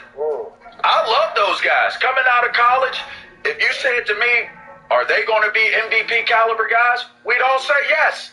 We'd all think that Sean Kemp is going to, which he did, dominate. But he was not that next tier greatest of all time player. He needed Gary Payton. He needed a lot of elements that could help him to be the dominant player that he was. It wasn't him creating those opportunities. The guys that are MVP players in this league are guys that can create their opportunities from outside, inside, unless they are just stone cold dominant like Shaquille O'Neal. So to me, I think he's lived up to the hype. I think he's a great talent. But next level MVP talent, I don't give him that. Okay. Listen, I was worried where it was going, but I'll give you a B- on that, LeVar. Okay. That's fair. He did make a great point, Chris. As you said, Zion has to level up next year and add a perimeter aspect to his game. He doesn't have that right now. In fact, he doesn't rebound. He doesn't steal the basketball. He doesn't really block shots outside of a couple highlights. He is very limited. But 54 games, he's averaging 24 points. 6 guys have done that in their first 54 games. That's it. And it's the level of David Robinson, Shaq, etc. I will say this. Zion Williamson, 5th in the league in player efficiency rating. Chris, we know when he gets the ball, it's lights out. Just ring it up. It's a bucket. But I want to see him make that leap to even a guy like Blake Griffin. Remember, Blake Griffin was all dunks and flash. He started to add the 3-point shot. A guy like Russell Westbrook was all dunks and flash. he never really added the perimeter game, and now he's extremely limited. Even Allen Iverson, dynamic, amazing scorer, never really was a great three-point threat. I think if Zion can extend to the perimeter and start making those shots, then he becomes a 1, 2, maybe even 3-time NBA MVP. Chris, I do believe he can be on that trajectory. The question is, how bad does he want it? You know, at 20 years old, if you're overpowering everybody in the lane, there really isn't, I don't need to shoot threes. I don't need to extend my game and become a Charles Barkley where I'm dominating the glass, going end to end. He's capable of that. The question is, does he want to do it? I don't know the answer to that, but yes, I do believe Zion is a 1 or 2 MVP. Do you guys think he can take over for LeBron James? Do you guys think he can take over and be as dominant in this league as LeBron James? Yes. Wow. No. At his ceiling, certainly. He is nowhere near. Not even in the conversation. He can be. I agree with LeBron. He can be an elite scorer. He darn near already is an elite scorer. Okay, he can be at the top of the charts in terms of scoring in today's NBA. But he doesn't do the things LeBron James does. He's a nice playmaker. He ain't LeBron James playmaking. But he never will and be. he's probably never going to be a great shooter. He'll improve. He'll be okay. Where I disagree with you, LeVar, is you said he's not Shaq, and obviously he's not. He's half the size of Shaq as far as height. But today's NBA is different. That lane is wide open. They play 4 and 5 out. So he will be able to get into the paint. Back in the day, he wouldn't have been scoring 20 points a game in the paint. You know, it was too congested, and there was too many bodies in there. But now, with his handle, his quickness, he can get to the paint, and once he get there, there's 1 or 2 defenders to try to stop him. Hey, Bruce. So I do think he'll be able to continue to score a lot. But I'm not putting him on the level. I don't think he'll ever be a LeBron James. And he may not win an MVP. He may be a second star. I don't see that. I told Saquon Barkley this his last year at school. The wind blows highest. The wind blows hardest at the top of that flagpole. And you don't really know how hard it is until everybody sees you blowing at the top of that flagpole. That's when we know you're great. You walk up to somebody's table and you take their food and you ain't know they was coming up to take your food. You get a hold of it and you eating their chicken wing. It's like, man, dude just came and grabbed my food. But you didn't know he was coming to the table and you ain't know he was coming to take your food. Well, once he goes in that lane and now we're talking about MVP talk and GOAT talk and can he transition and be that guy? Now you're coming to the table and they know you coming to the table. So that lane that you're talking about, if he actually transcends into being that type of player where we have to talk about dominant player that's heading for an MVP award or bid, they're not going to just let him walk up to the table. You got to be bad enough to come to the table and still take the food, not sneak up on it and get a hold of it. They're not going to just give him that lane. If he is the guy, they're not going to just give him that lane. New NBA and all, they're not just going to do it. And I see the way they're playing against LeBron right now and packing in the key. They're not going to just give him that lane. He's going to have to be able to create space. He's going to have to be able to create shots. Or he had better hope for a guy that can do it for him. It's going to have to be one of the two. Remember, when Steph Curry was 20, when Giannis was 20, nobody said those guys are going to be MVPs. Nobody said that. And the MVP is a regular season award. In the playoffs, we see how they defend Giannis. They stop him. We'll build a wall at the foul line. Good luck. Nobody's doing that in the regular season. Zion's going to continue to stack numbers at a ridiculous rate, especially when the Pelicans get some real players around him. I think you guys are selling Zion a little bit low here. He's 20. Look at the numbers he's putting up. He's playing 54 games, not even a full season, Chris. Well, look, LeVar, if Zion were going to be a ball handler the whole time, then I would agree with you. If he's coming down the court, you can box off that lane and keep him out of it. I think he's only going to handle the ball some of the time. Other times he's going to be on that baseline. He's going to be moving around the paint. He moves well without the ball. He's cutting, and he's getting easy buckets that way. He runs the floor. So I think, look, everybody already knows. But we're talking about he's only going to score in the paint. You have to dominate. They know he's going to score in the paint, and they know he's going to his left hand. They know he's always spinning back left, and they still can't stop it. I am not disagreeing with you. I'm totally agreeing with you. But what I'm saying to you, David Robinson, Matt, you mentioned, we mentioned Shaquille O'Neal, we mentioned Charles Barkley, we mentioned, we're mentioning guys that you either dominated as a low post guy. You were a low post guy that dominated and became that MVP caliber player as a big man.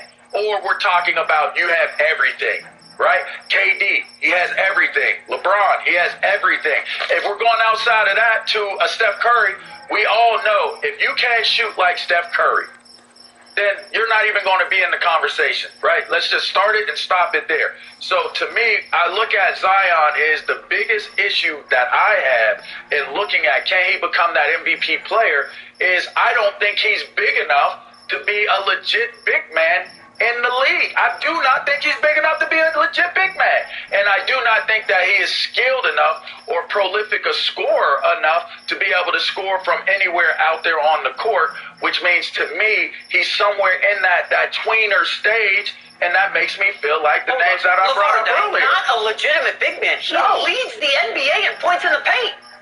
What do you mean not a legitimate big man? I don't see him being a legit big man. When I say legit big man, I mean looking at the true characteristics of what a big man brings to the table. He is not on the level of a big man of Shaquille O'Neal or David Robinson or Nakeem Olajuwon. He's not on the level of a true Those guys big don't man. exist. Yeah, they don't exist in the NBA. The NBA has gone away from that. Those guys don't exist anymore. All I'm saying Even is Joel Embiid is out on the perimeter. he's on the perimeter. I mean, a lot of these tall guys are on the perimeters now. You got 7-footers like KD, 6'11". I get that. The length of the game has changed. I understand that. But there's still something to be said. If you're going to dominate in the paint, you still have to be able to go down there amongst the trees and be able to dominate in the paint. I just look at it that way, or you got to be able to create off the dribble, and you got to be able to have a shot, mid-range shot to long-range shots. That's just how I look at it. I mean, that's my take on it. My comp coming out of school for Zion was Charles Barkley, and that's still my comp. I think he can develop a shot like Barkley did, but is he a Charles Barkley type player, which is true. He is a Charles Barkley type player, but I think that Charles Barkley had more tools in his toolbox than Zion. Charles Barkley won an MVP, yes, right? He did. I believe late in his career as he morphed into a shooter. Zion will, guys. No mercy. The Bucks are hoping to keep as much of their championship roster intact as possible, and that starts with Super Bowl MVP Tom Brady.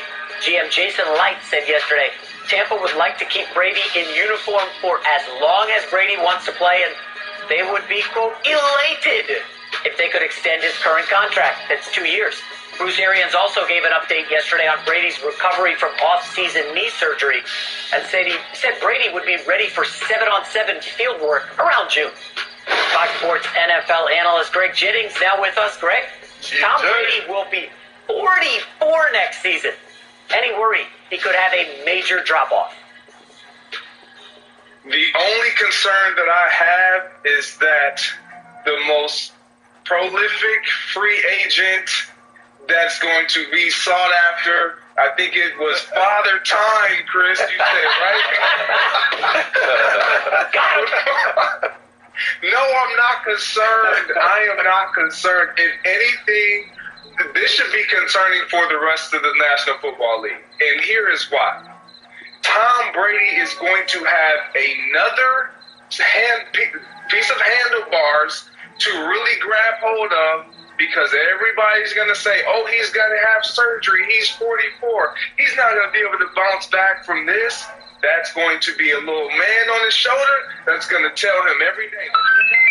They're going to doubt that a 40-plus-year-old man can come back from surgery after winning it. Can he do it again? The cliff is right there. He's going to walk off and just completely fall and hit his face. He says, no, this is not what he believes. This is not what Bruce Arians believes. And I don't believe it either, because he is so unique. He is so disciplined, and he's always taken such great pride in taking care of his body, being healthy, and doing the right things to ensure that that is not of any concern throughout the regular season. Now, we all understand that injuries happen, things happen, freak accidents happen, but when it comes to Tom Brady, he tries to eliminate all those other outside variables as much as he possibly can. Yeah, I like the point, but I still find myself being conflicted. Like, I totally agree with the things you're saying, G. I want to really just kind of expand on that, but then there's another part of me that says that you've got to be concerned with his age. There's no way to get around that. And we can play as much charades with this as we'd like to play. And he did just come off of winning a Super Bowl and a Super Bowl MVP, and that isn't as impressive a feat as you could possibly pull off. But I still find myself saying, at the age that he is, how is his arm going to react? He doesn't know how it's going to react. I know he puts money into his health and his maintenance of his body and, you know, the food that he eats and how much sleep and the oxygen that goes in his... I get all of those things, but at some point, the one thing that we are all guaranteed is that our body is going to fail us. Now, when you think about, will it fail you quickly? Or will we see it happen during the duration of a period of time? I'm not 100% sure on that. I'm sold on the resume. I'm sold on the credibility. I'm sold on the equity that Tom Brady has built up through the years. And it makes me believe that he's indestructible. It makes me believe that if anybody can go out here and continue to play at that level and not fall off the cliff, it's Tom Brady. But I also look at the realities of, man, I think about how, and listen, I can say it, I played in the pros. I can think about how my body feels from days to day. I can think about how quickly I can go in a day from feeling pretty good to feeling really, really bad.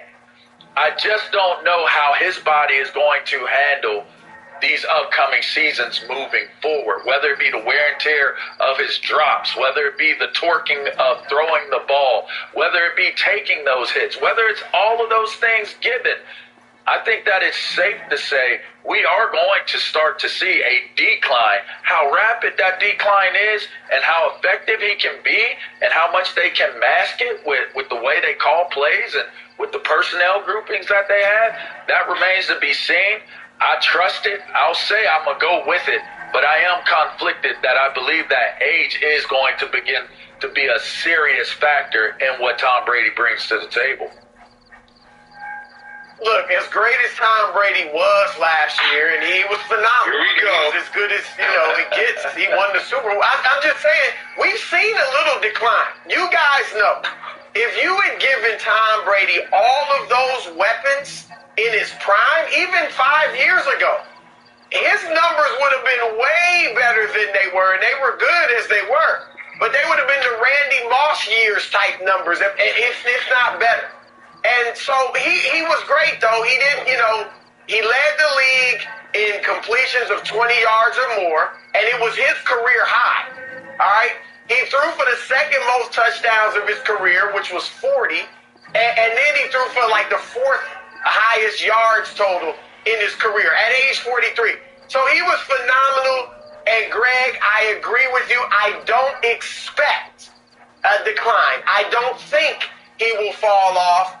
And I think that they should enter the season as the favorites to get to the Super Bowl in the NFC.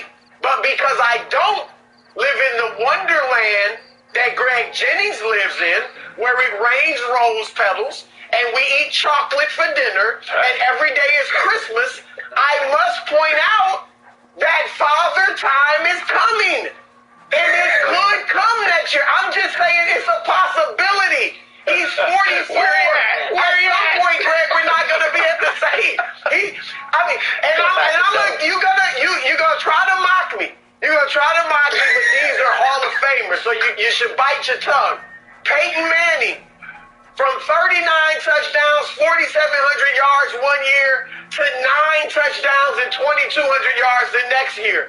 Your guy, Brett Favre, from 33 touchdowns, 7 picks one year to 11 touchdowns and 18 picks the next year. Father Time comes, and when he comes with an elbow. Oh. said he wanted the milk and Greg, cookies. let me just quickly say something. So I do a gambling column for Fox Sports, and I basically nailed exactly what was going to happen to Brady. The first 2 months would be rocky, avoid betting on Tampa. After that, Brady always crushes the second half of the season. He is going to do the exact same thing this year. He's going to come out looking creaky, and Chris Broussard's going to do a victory lap. Oh, look at Brady. He's falling off a cliff. It's not happening, Chris. This ain't Peyton Manning. We need to stop with the Peyton comparisons. You heard Greg. There was a neck surgery. There were multiple neck surgeries for Peyton Manning. Stop. Don't bring it up anymore. Brady's 44. He's healthy. He's got an impeccable offensive line. Go look at the numbers. One of the top 10 units in the league. Greg, I hate to say it. I'm sick of it. Tom Brady's going to be back here. We're going to be here next February, 2022. Can Brady do this at 45? Greg, it's a lock, right? We're going to be doing this. Yeah, I truly believe so. And the reason to that is because he takes care of his body, not just off the field, but even during game.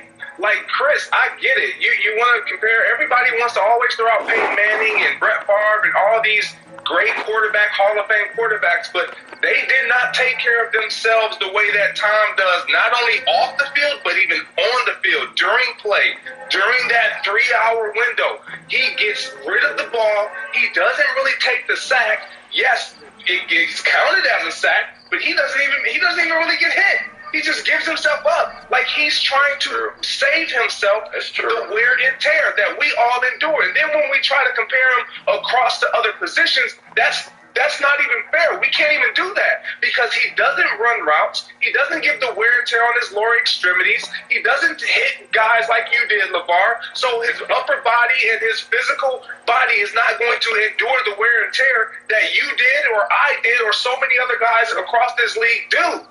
He doesn't allow himself to go through that grueling process. I'm not saying he doesn't experience the wear and tear and his body doesn't ache, but I know this from experience. When you walk away from something or you stop doing something long enough, that's when your body starts to shut down. True. That's when you start to show your age. But he has not done that. He goes on vacation. What does he bring? His helmet, shoulder pad. He's constantly trying to stay active because he knows he can't take that extended period of time off like he could when he was younger, like we could when we were younger. That's why it's going to work. He has found a way to extend his career. I don't see it coming to an end anytime soon. Sorry, Chris. It's uncharted territory, but I'm conflicted. I really am because when Father Time on them stairs to go downstairs to get the milk and cookies, he's there to get the milk and cookies. So I'm just saying, I don't want to be in the kitchen when he come in there. I'd like to be somewhere different. And at some point,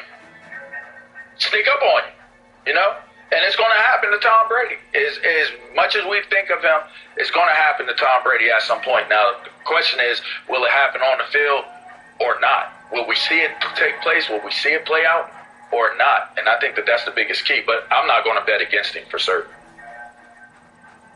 Let me say this for the record. I expect Tom Brady to be great next year. Right now, I'm thinking they get into the Super Bowl again. So I'm not expecting him to fall off next year. But I am just presenting the facts to our viewers. Because at some point, as LeVar said, Father Time is coming. That's all I'm saying. I'm just saying it's a possibility at 44 years old. I don't expect it next year, but it's a possibility. That's like saying we're all going to die. Wonderland. You know that?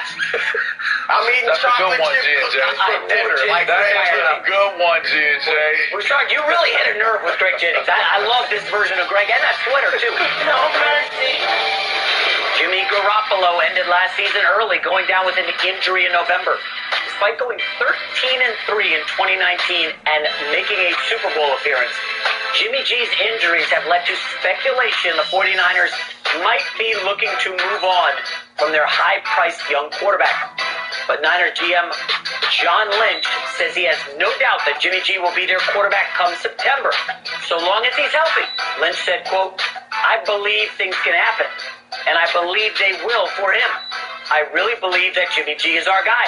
LeVar Arrington, are you buying that the Niners are really going to stick with Jimmy G.Q. Garoppolo? Well, I think it's well played first and foremost by John Lynch. The wordplay of that, it was very, very well thought out and well delivered. And I do believe they believe in what's his name, Jimmy Garoppolo? I believe they believe in Garoppolo, and the reason why I believe they believe in him is because he's proven that they should believe in him, and they've proven that they can't win without him. So unless you have a different alternative in terms of how you're going to move and who that's going to be for your team, you gotta believe in having Jimmy Garoppolo. Now, I've seen all of the stuff going back and forth, and Jimmy Garoppolo finally came out and version of how he was feeling and how things have been discussed. He's been one of the most disrespected quarterbacks in the league. In some instances, maybe one of the most disrespected quarterbacks, in the sense that everybody talks about why Jimmy Garoppolo isn't the answer. Everybody talks about why you have to move on from Jimmy Garoppolo. These have been conversations that have really, really pushed on and have grown as time has moved on. Jimmy Garoppolo misses a pass in the Super Bowl. Everybody holds him accountable for it. But people don't talk about how Jimmy Garoppolo threw so well, played so well, that they had a two possession lead against the Kansas City Chiefs, and with that defense being as good as it was, should have been able to hold up and been stout enough to deliver San Francisco another Super Bowl. So when I look at what Jimmy G has accomplished, the one thing that I really like and respect about Jimmy G is he accepts who he is. He doesn't want to be the biggest name player on the team. He just wants to be the quarterback of the team and play. He doesn't worry about if you see him around town with somebody who does film, in different industries. He just wants to go out and have a nice meal, get something to eat, have a nice drink while he's out with a nice, cloth napkin, not paper. I'm not mad at who Jimmy G is, and I believe if you get to know him, I've never met him, I'd like to meet him because I think he looks like a pretty cool dude. So I tend to look at Jimmy Garoppolo and say, if I'm knowing him, he's in my locker room, he's a part of my team, there's a reason why our team has success when he's playing. Yes, if he's healthy, we keep him. For certain. Yeah, I'm buying it. They definitely are committed to Jimmy Garoppolo, but it does not mean that they aren't shopping, that they aren't looking, that they aren't peeking outside their windows and their offices and that organization looking to see who they can possibly bring in to upgrade. When you talk to Kyle Shanahan and you talk to John Lynch, which I had the opportunity to do this season after calling 2 of their games, they like what Jimmy Garoppolo affords them. He's athletic. He can make every throw on the football field, but the best ability is availability. He's just not healthy. We haven't seen him. The number one thing that you have to be in this game is healthy and available, and he hasn't been that. So when you have a quarterback that hasn't, yes, has he won, but it hasn't been in fashions of what we're accustomed to seeing quarterbacks do in this era, this style of NFL that we're seeing, which is passing league first. It's been at the hand of the scheme, running the ball, getting guys completely wide open and scheming them. That's what Kyle Shanahan prides himself on doing. And so Jimmy Garoppolo, we put attention to it, that pass that he missed Emmanuel Sanders, you got to make that throw.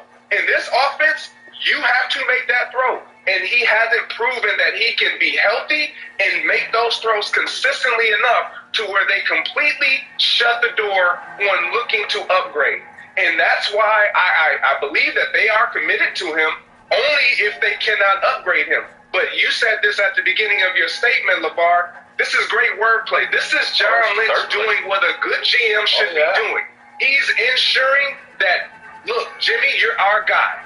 But we're going to always evaluate. That's the name of the game. We're going to always continue to evaluate and try to upgrade not just the guys around you, but even you if the guys around you need an upgrade at your position. And so that's the competitive nature of this league. John Lynch has played in it for years. Kyle Shanahan has coached some really great quarterbacks. He knows what he's looking for. Jimmy Garoppolo can get it done, but if they can upgrade, you better believe that they will. But here's the thing. This is the time to upgrade. Isn't the guy named Deshaun Watson out there? And maybe, they're doing it under wraps and we don't know what's going on, but they don't seem to be a player in the Deshaun Watson sweepstakes. And they should be. He's better. Yeah. Let me say this. When we talk about Deshaun Watson, he would be a great fit, but if you're having to give up so much, that's not what they're all about. They've established that defense, like giving up Nick Bosa and whatever that would be required to get and obtain Deshaun Watson. I heard it's Nick not Bosa, really worth it if they feel like if they're healthy, they can continue to win. First round picks, Garoppolo, Bosa was things that I heard on the rumor mill. They would have to give up a lot. I'm with you on that one, Greg. Go ahead, Chris. I'm sorry for interrupting. Yeah, I mean, I'd hate to give up Bosa, but look, I think that, to your point, LeVar, Jimmy Garoppolo has been disrespected to the nth degree. And I know he's not Deshaun Watson. He's not Pat Mahomes. He's not Aaron Rodgers. But people talk about Jimmy Garoppolo like he's Drew Lock or something. I mean, Jimmy Garoppolo has proven that he's a winner. He has. Since he's been in San Francisco, they're 22-8 in the regular season. When he's out, they're 7-19. That's right. Now, you got the same defense, the same running game, the same Kyle Shanahan there when Garoppolo's not there, but they can't win. So you can't say it's all This scheme. guy is a winner.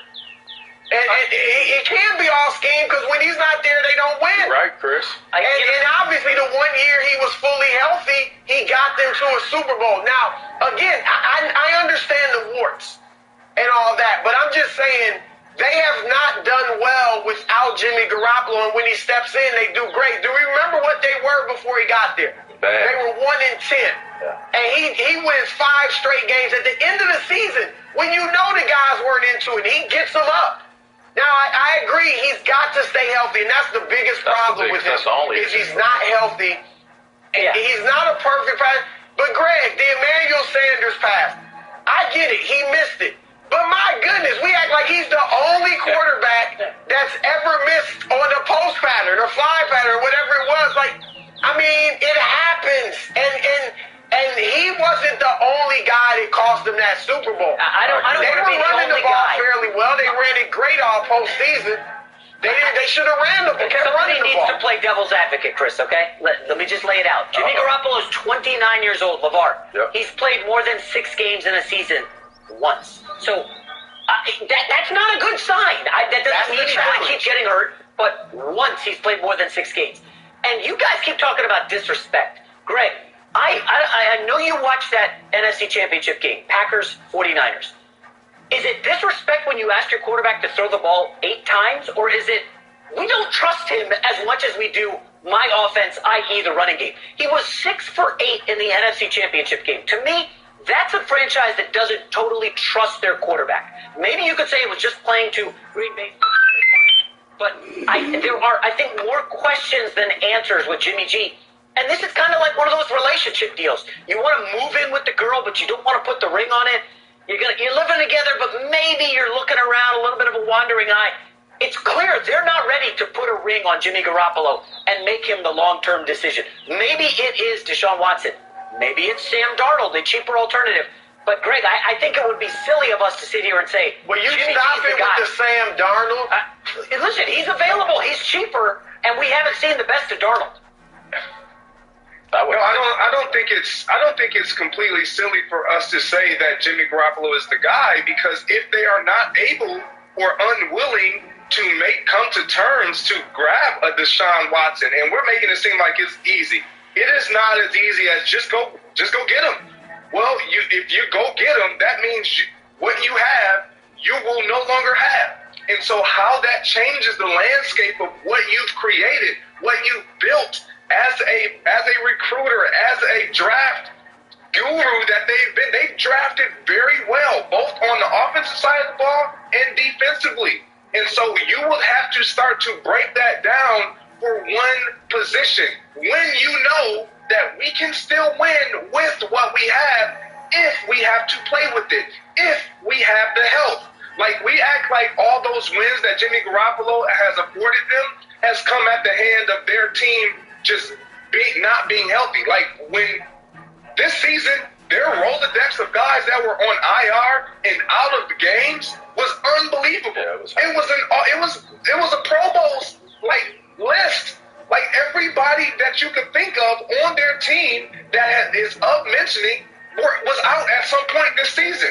There was no one that was really constant. Even Fred Warner, one of the great linebackers, like everybody was out at some point. And so when you have things like that you have to overcome, yes, we can sit here and say and act like, yes, Jimmy Garoppolo has won when he's in. Yeah, but when he hasn't been in, neither has so many other guys, which we got to put that into the equation as well and stop acting like it was just Jimmy. I'm not trying to just throw shade at Jimmy. That is a little shade, G. That's a little shade, G. He gets the job done. And saying he only threw the ball eight times is a little shade, too. You need more than just a quarterback that can just fits his role. He fits his role, guys. Y'all stop hating on him. No mercy. On Saturday, the former two-time super middleweight world champ Anthony the Dog Durrell returns and will face off against the rising Kyron Shut It Down Davis. Don't miss the action Saturday on Fox and the Fox Sports app. Russell Wilson's teammate LJ Collier has dismissed the trade rumors swirling around the QB. Told the NFL Network he puts zero stock in any of the rumors and said, quote, not buying it at all. He's a winner, man. Russ is going to be our QB for years to come. But this morning, a new report has surfaced just how much Wilson has been frustrated with the Seahawks offense. He stormed out of a meeting about how to fix the offense after he felt like his suggestions were being dismissed. The report also said a trade potentially with the Jets, Saints, Raiders, or Dolphins could happen, quote, in the near future. Greg Jennings, do you think the drama in Seattle has been overblown? Absolutely not.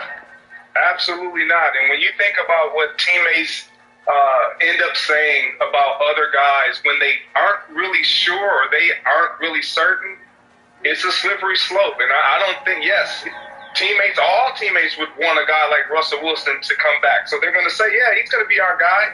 But that does not look like it's the reality. That's not set in stone. Like when you hear Russell Wilson and you think about the things that he's been asking for, influence to be more in a part of the offense and scheme and having just say, like when you think about how little he's really asking for on the grand scheme of things, they're not even giving me say when it comes to our offensive scheme. And I'm Russell Wilson. Across the league, I'm looked at as and revered as one of the best in the game. And I can't have input at home. I can't have input within my own relationships, my own marriage here with this team. That's a problem. And I think Russell Wilson has always done things the correct way. He's always been a stand-up guy. He's always nodded his head in agreement and been in one accord and in harmony, perfect unison with the organization, always done things the right way. Now he's at the point of his career where he's realizing I can't just always nod my head when I really don't agree or when I really don't want to.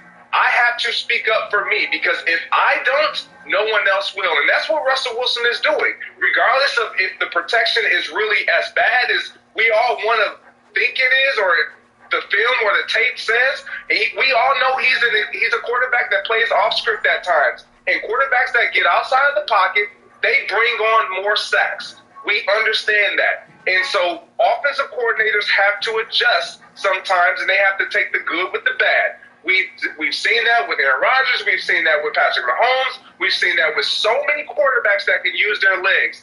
Russell Wilson is a great talent. They better get this right. I look at it like this. Russ, he has his concerns. It has its merits. The Seahawks, if they want to trade him, if that's what they want to, kind of investigate and see, we just sat there and said in the last segment with Garoppolo, doesn't matter who you are. We could be building around you or we could be building, and replacing you and upgrading at your position. Now, it may be more difficult to upgrade at Russ's position, but I think when you look at this, the biggest issue I have, whether it's a non-issue or not, is it becoming a public issue. I think that's the misstep in all of this. You know why? Because Russ has a lot of merits to what he's got going on. A lot of equity, a lot of credibility. He's accomplished a lot. And so has the Seattle Seahawks, and so has Carroll, the coaching staff. So when I look at why there's a trade rumor, the trade rumor seems to continue to be framed based off of Russ being disgruntled, that he's not having a say, that he doesn't make a difference in what's taking place in the decision-making for the Seahawks. This should have never turned into a public soap opera to begin with. But to say that there's no smoke and there's no fire to this situation based upon it becoming a public situation, I think that's a misread. I think it's a misread, and you have to take a good, long, hard look at the fact that if you can get a good situation in replacing Russell Wilson with trades, and you can get a value you feel good about, you're going to entertain it. No one, no matter how good the player is, no one likes being told what they need to do and what they have to do and what they should do, especially if that's their job description to do it. And I think that the minute it became a public spectacle, it's not about Russ sticking up for himself or having a voice for himself. It's about you're trying to leverage and strong-arm the Seattle Seahawks to make the decisions he wants by using and leveraging the media. I think that could be a misstep here. I don't think he gets traded, but I do think that it hurts and could have created fractures within the relationship of Russell Wilson and the Seahawks. LeVar, I think you're right that there's smoke there. There are issues that need to be worked out. But I think it's overblown. And we can go back time and time again. Tom Brady in New England a few years ago, he and Belichick can't get along. They can't last another season. And then they win another Super Bowl. Eventually they parted ways, but they still got another Super Bowl. We just talked about Jimmy G. I mean, a week ago, it seems like everybody in the league saw Jimmy G was on his way. There were stories about him maybe being released. And, they're going to go after Deshaun Watson. And, they're a player and all this. And John Lynch comes out today and said, or yesterday, we're keeping Jimmy G. Tom Brady and Bruce Arians earlier in the season. What is Arians doing? My goodness, he's calling out Tom Brady.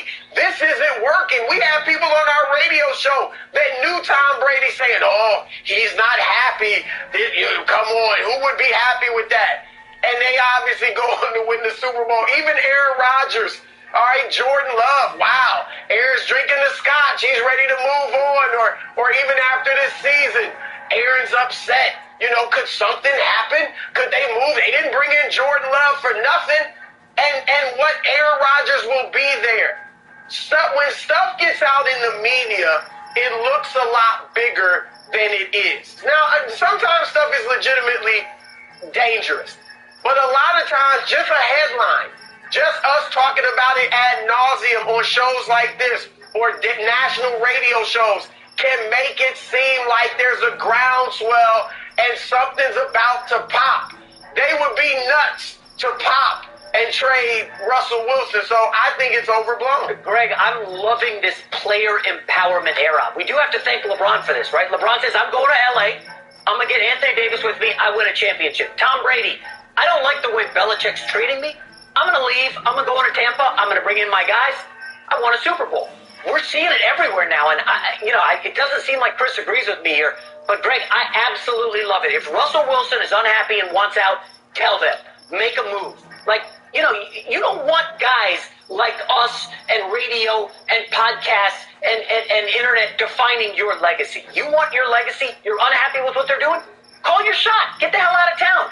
Get traded. We're seeing Deshaun Watson do it right now. He's going to hopefully get what he wants and go somewhere else. He's unhappy with the organization. Greg, this is a great thing for sports. It's more content for everybody, and I think the player empowerment era really should be applauded right now in all of sports. Yeah, I agree 100%, Jason. And we can list all of those situations that you just alluded to, Chris, and say that, okay, we were wrong. There's issues there. And it wasn't just coming from this side. It was coming from Aaron Rodgers. It's coming from Russell Wilson. It was coming from Tom Brady. It's come from Deshaun Watson. It's come from Carson Wentz. Like, it has happened. When we hear things like this, yeah, we want to think that, oh, yeah, teams will work it out. They should work it out because the given talent says you don't get rid of a transcendent talent like Deshaun Watson. You don't let Tom Brady walk out the door. I don't care how old he is. You don't let Carson Wentz, even though he was as trash as he was last year, you don't just let him walk because he wants to leave. You don't do those type of things, but we're seeing it happen. Why? Because teams are also understanding that I can't bring this fracture into my locker room, and specifically at the quarterback position, because they carry too much weight. They are the voice. They are usually the voice and the messenger of the coaching staff. And if you can't be, if your voice is not being echoed in unison and on the same page with the players because of your quarterback, you have an issue. I'm sorry. I've seen it. I've lived it. This is a real reality, and it's a real problem. The media has served the organizations for many, many, many moons. That's been the relationship. It's been controlled, and it's generally been local media and connection to that. Now you have a social media evolution. It has changed the rules of engagement, and people have to adjust and they have to evolve. It seems as though to evolve and move down that lane, as you mentioned, J-Mac and G, and organizations are going to have to follow along and follow suit very quickly and understand that this is such a fast-paced way of getting information and news out anymore that you can't paint a player into the corner by using the media to kind of illustrate what you want them to represent.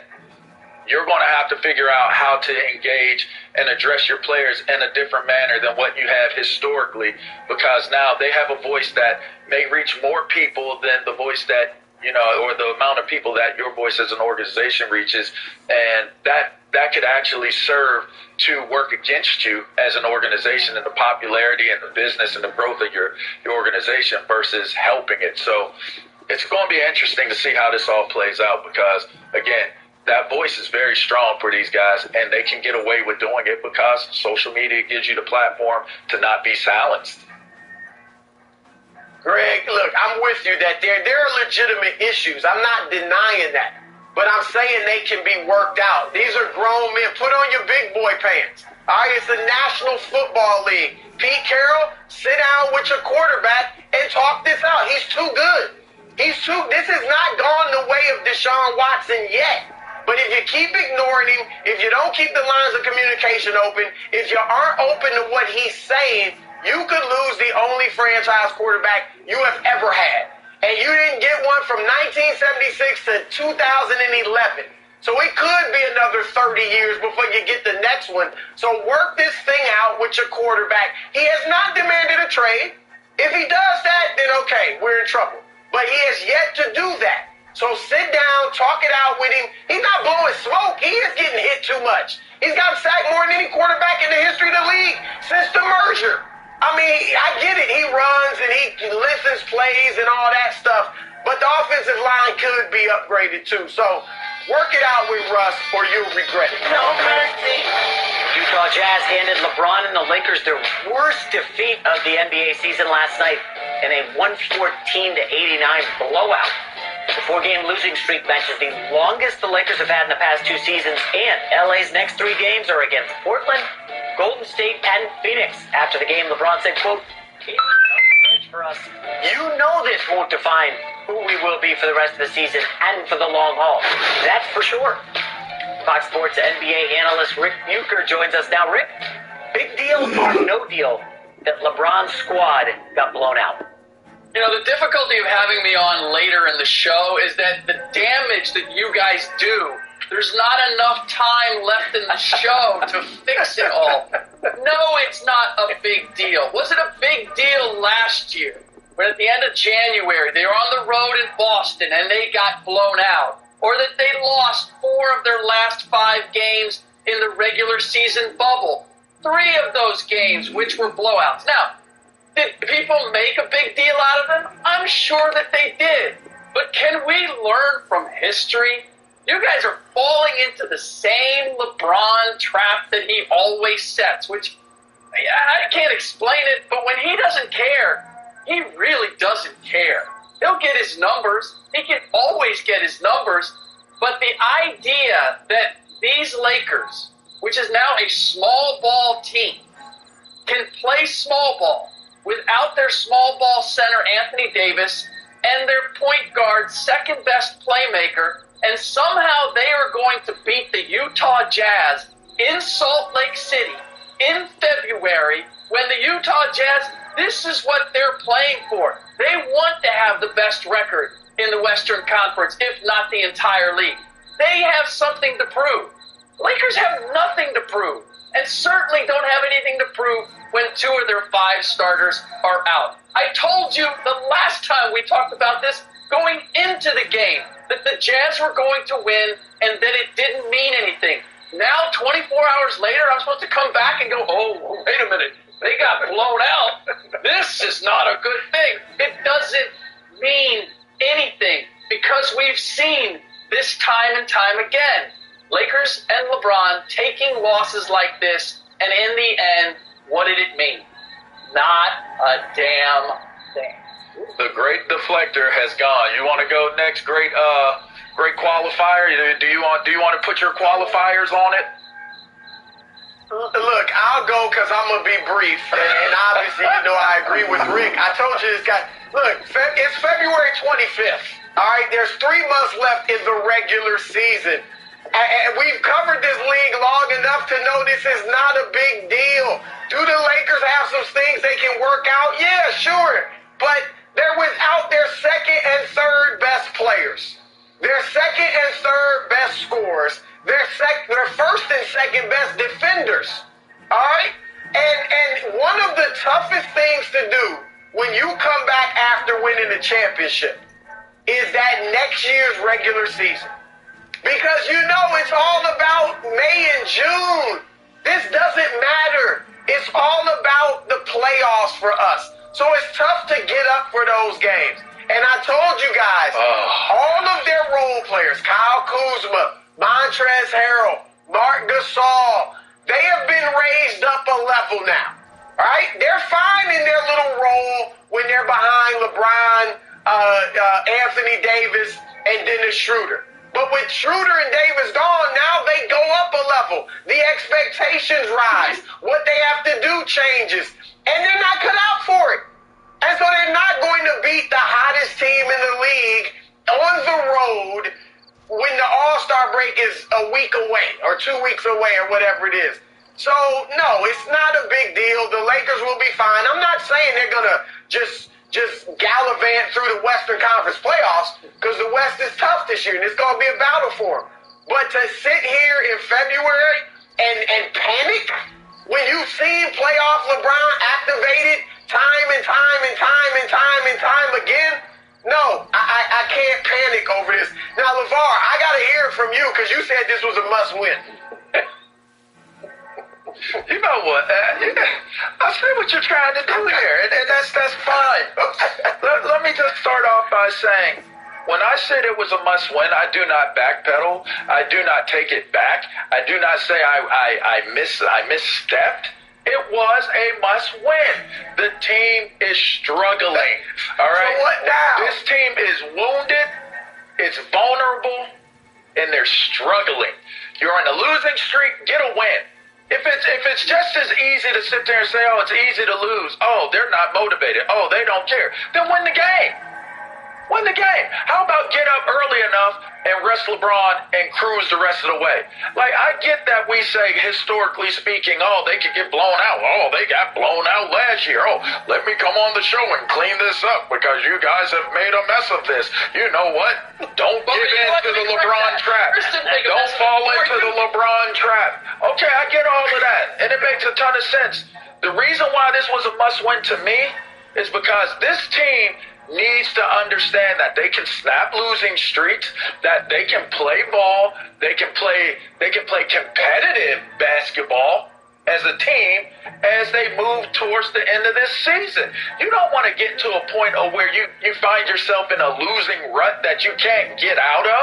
They very easily, depending on how long AD is out, they very easily could find themselves in a very, very bad situation of losing. And how much that losing may be, how much of a slide that may be, I don't know.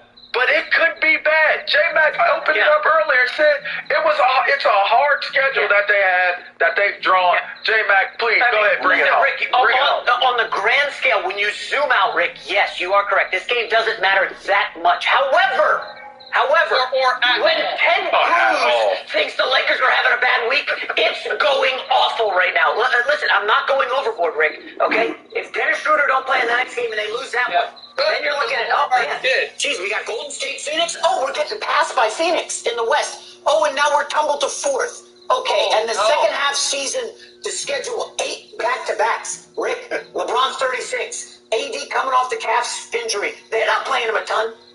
You just start to wonder how far the Lakers can actually fall.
It's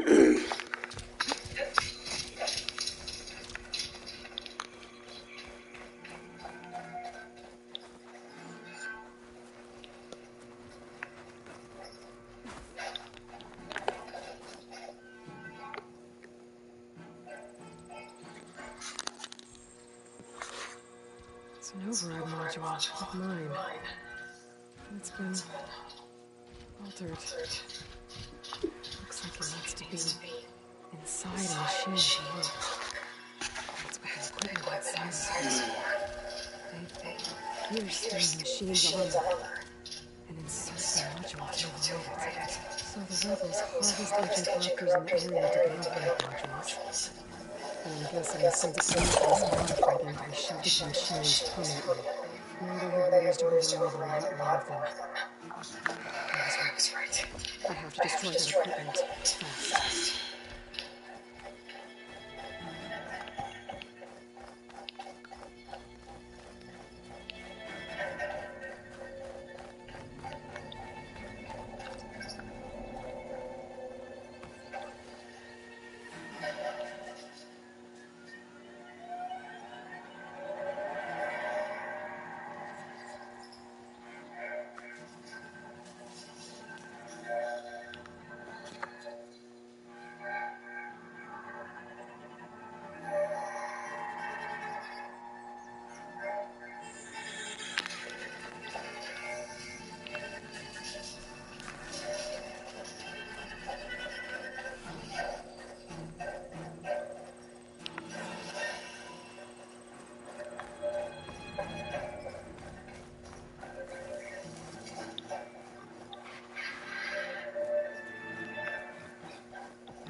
Yep.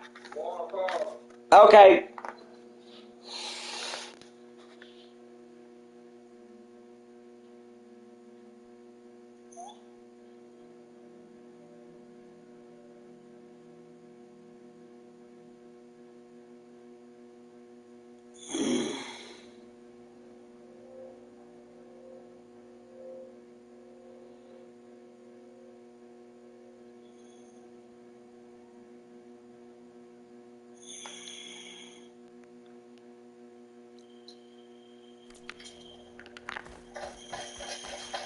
The scent of Prometheus in my air. Still think there's an enemy out there. At least now I've got a name. Sarah. Their leader.